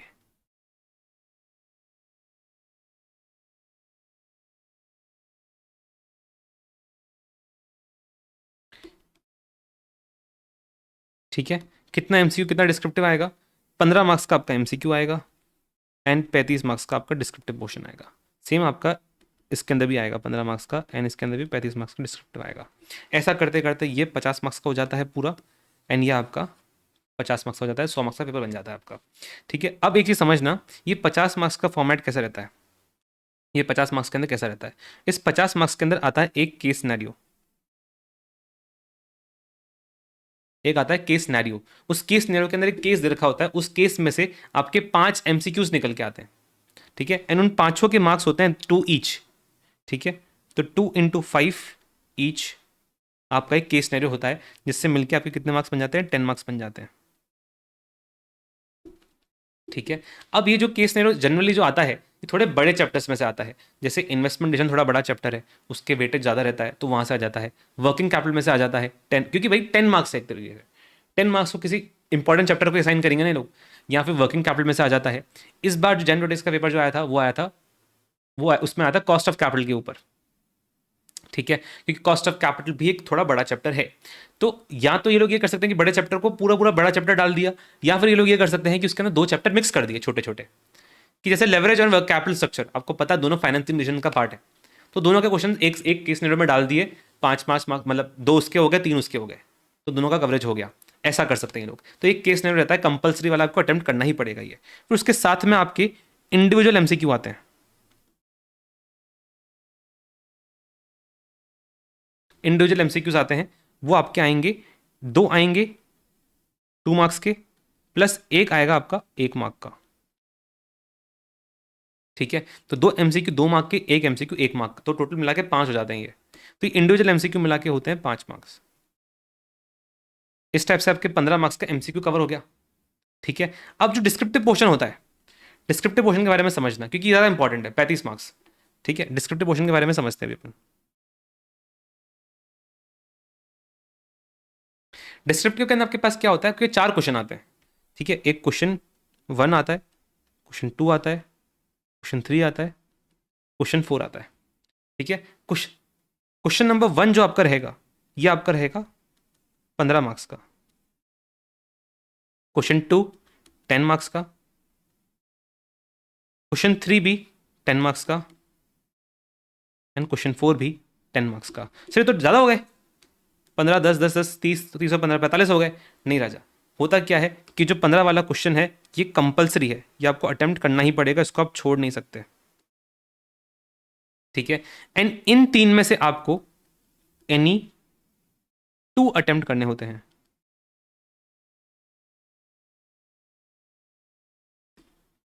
एनी 2 अटेम्प्ट करने पड़ते हैं। तो 15 मार्क्स का यहाँ पे हो गया आपका वेटेज, एंड देन यहाँ पे आप एनी 2 करोगे तो 10 + 10 20 हो जाएंगे। एनी 2 अटेम्प्ट करोगे तो कितने मार्क्स हो गए, 20 मार्क्स हो गए। तो 15 + 20 35 हो गए ना। तो यहाँ पे एक इंटरनल चॉइस होती है कि इनमें से आप एक अटेम्प्ट कर सकते हो। अब यहाँ पे आपको समझना क्या है कि जो क्वेश्चन नंबर 4 आता है ना, ये प्योर थ्योरी होता है, प्योर थ्योरी होता है, ठीक है। थ्योरेटिकल क्वेश्चन होता है, इसके अंदर न्यूमेरिकल बिल्कुल इन्वॉल्व नहीं होता है। एंड ये जो 3 क्वेश्चन होते हैं ये प्योर न्यूमेरिकल होते हैं, ठीक है, ये प्योर न्यूमेरिकल होते हैं। कभी कभी ऐसा होता है, 3 अटेम्प्ट में से एक बार ऐसा हो जाता है कि क्वेश्चन 3 के अंदर भी 2 मार्क्स का थ्योरी और डाल देता है, जैसे जैन 26 के अंदर हुआ था। इससे पहले भी 2-3 अटेम्प्ट पहले हो रखा है कि क्वेश्चन 3 के अंदर 2 मार्क्स का थ्योरी और डाल देता है। तो थ्योरी का वेटेज कितना हो जाता है, 10 + 2 12 मार्क्स का। एंड जैन 26 में जो हमारा थ्योरी 12 में से 12 मार्क्स की थ्योरी, हमारे थ्योरी मैराथन थी 3.5 घंटे की, उसमें से कवर हुआ था। तो जिस हमारे बच्चों ने वो मैराथन देखी थी, वो 12 में से 12 मार्क्स की थ्योरी अटेम्प्ट करके आ गए थे। 12 में से 12 तो नहीं, क्योंकि उन्होंने क्वेश्चन 4 अटेम्प्ट किया था, क्वेश्चन 3 नहीं किया था। तो 10 में से 10 की थ्योरी उन्होंने अटेम्प्ट कर ली थी, ठीक है, वैसा हुआ था। तो वैसा सीन है। अब आपको समझना है कि इसके अंदर ब्रेकअप कैसा होता है। ये जो कंपलसरी वाला क्वेश्चन है, इसके अंदर आपके 3 क्वेश्चन आते हैं अलग अलग चैप्टर्स के, ठीक है। जनरली होता है 5 + 5 + 5 का कंपोजिशन होता है, लेकिन उसको चेंज भी कर सकते हैं, 6 + 4 + 5 भी कर सकते हैं, ठीक है, 6 + 6 + 3 भी कर सकते हैं, लेकिन जनरली 5 + 5 + 5 का कॉम्बिनेशन यहाँ पे मेंटेन होता है, ठीक है। 3 क्वेश्चन आते हैं, कंपलसरी आते हैं, ठीक है। एंड बाकी के क्वेश्चन के अंदर क्या होता है, जैसे क्वेश्चन 2 है, इसके अंदर आपके 2 क्वेश्चन डाल देंगे 5 + 5 का, तो 10 मार्क्स का बन जाएगा। 3 के अंदर ये लोग क्या करते हैं, ये लोग थोड़ी हरकतें करते हैं, कभी कभी तो 5 + 5 का आ जाएगा, कभी 8 + 2 का आ जाएगा, जैसे अभी मैंने आपको बताया कि 2 मार्क्स का थ्योरी आएगा तो 8 + 2 हो जाएगा, या फिर 5 + 5 हो जाएगा, या फिर 7 + 3 हो सकता है, ठीक है। वो ऐसा कॉम्बिनेशन करते हैं। तो इसमें 3 क्वेश्चन आते हैं, इसमें 2 क्वेश्चन आते हैं 5 + 5 के सब क्वेश्चन, इसके अंदर भी 2 क्वेश्चन आते हैं, एंड इसके अंदर 10 मार्क्स की थ्योरी आती है, जो 3 क्वेश्चन के अंदर स्प्लिट होकर आती है, 4 + 4 + 2, ठीक है, तो आपको पेपर का पैटर्न समझ में आ गया कि पेपर का पैटर्न कैसा होता है। ठीक है, ये जो आपका न्यूमेरिकल, ये जो आपका केस सिनेरियो है ना, ये भी पूरा का पूरा न्यूमेरिकल है, यानी इसके अंदर नंबर्स इन्वॉल्व होंगे, आपको इसके अंदर कैलकुलेशन करनी पड़ेगी, रटी हुई थ्योरी नहीं लिखनी इसके अंदर अपने को।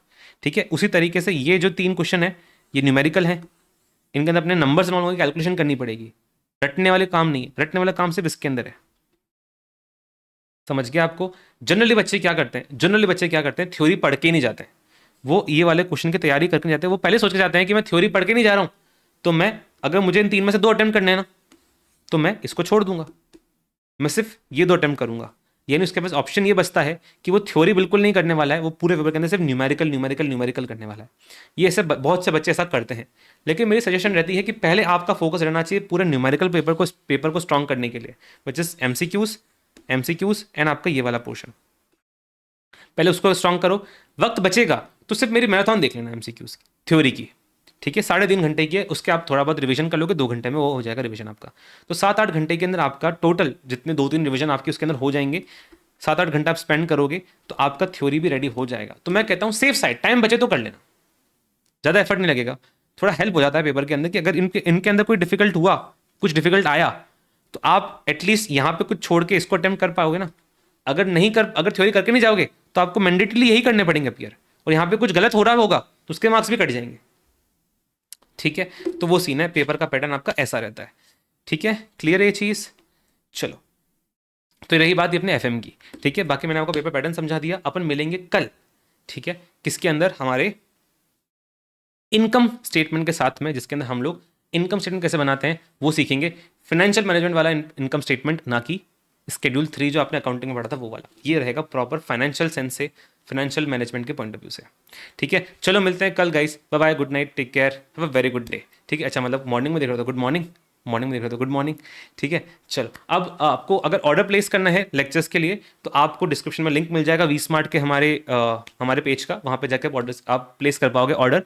कुछ क्वेरी हो, कुछ आपको डिस्कस करना हो तो आप मुझे मेरे पर्सनल नंबर पर मैसेज कर सकते हो।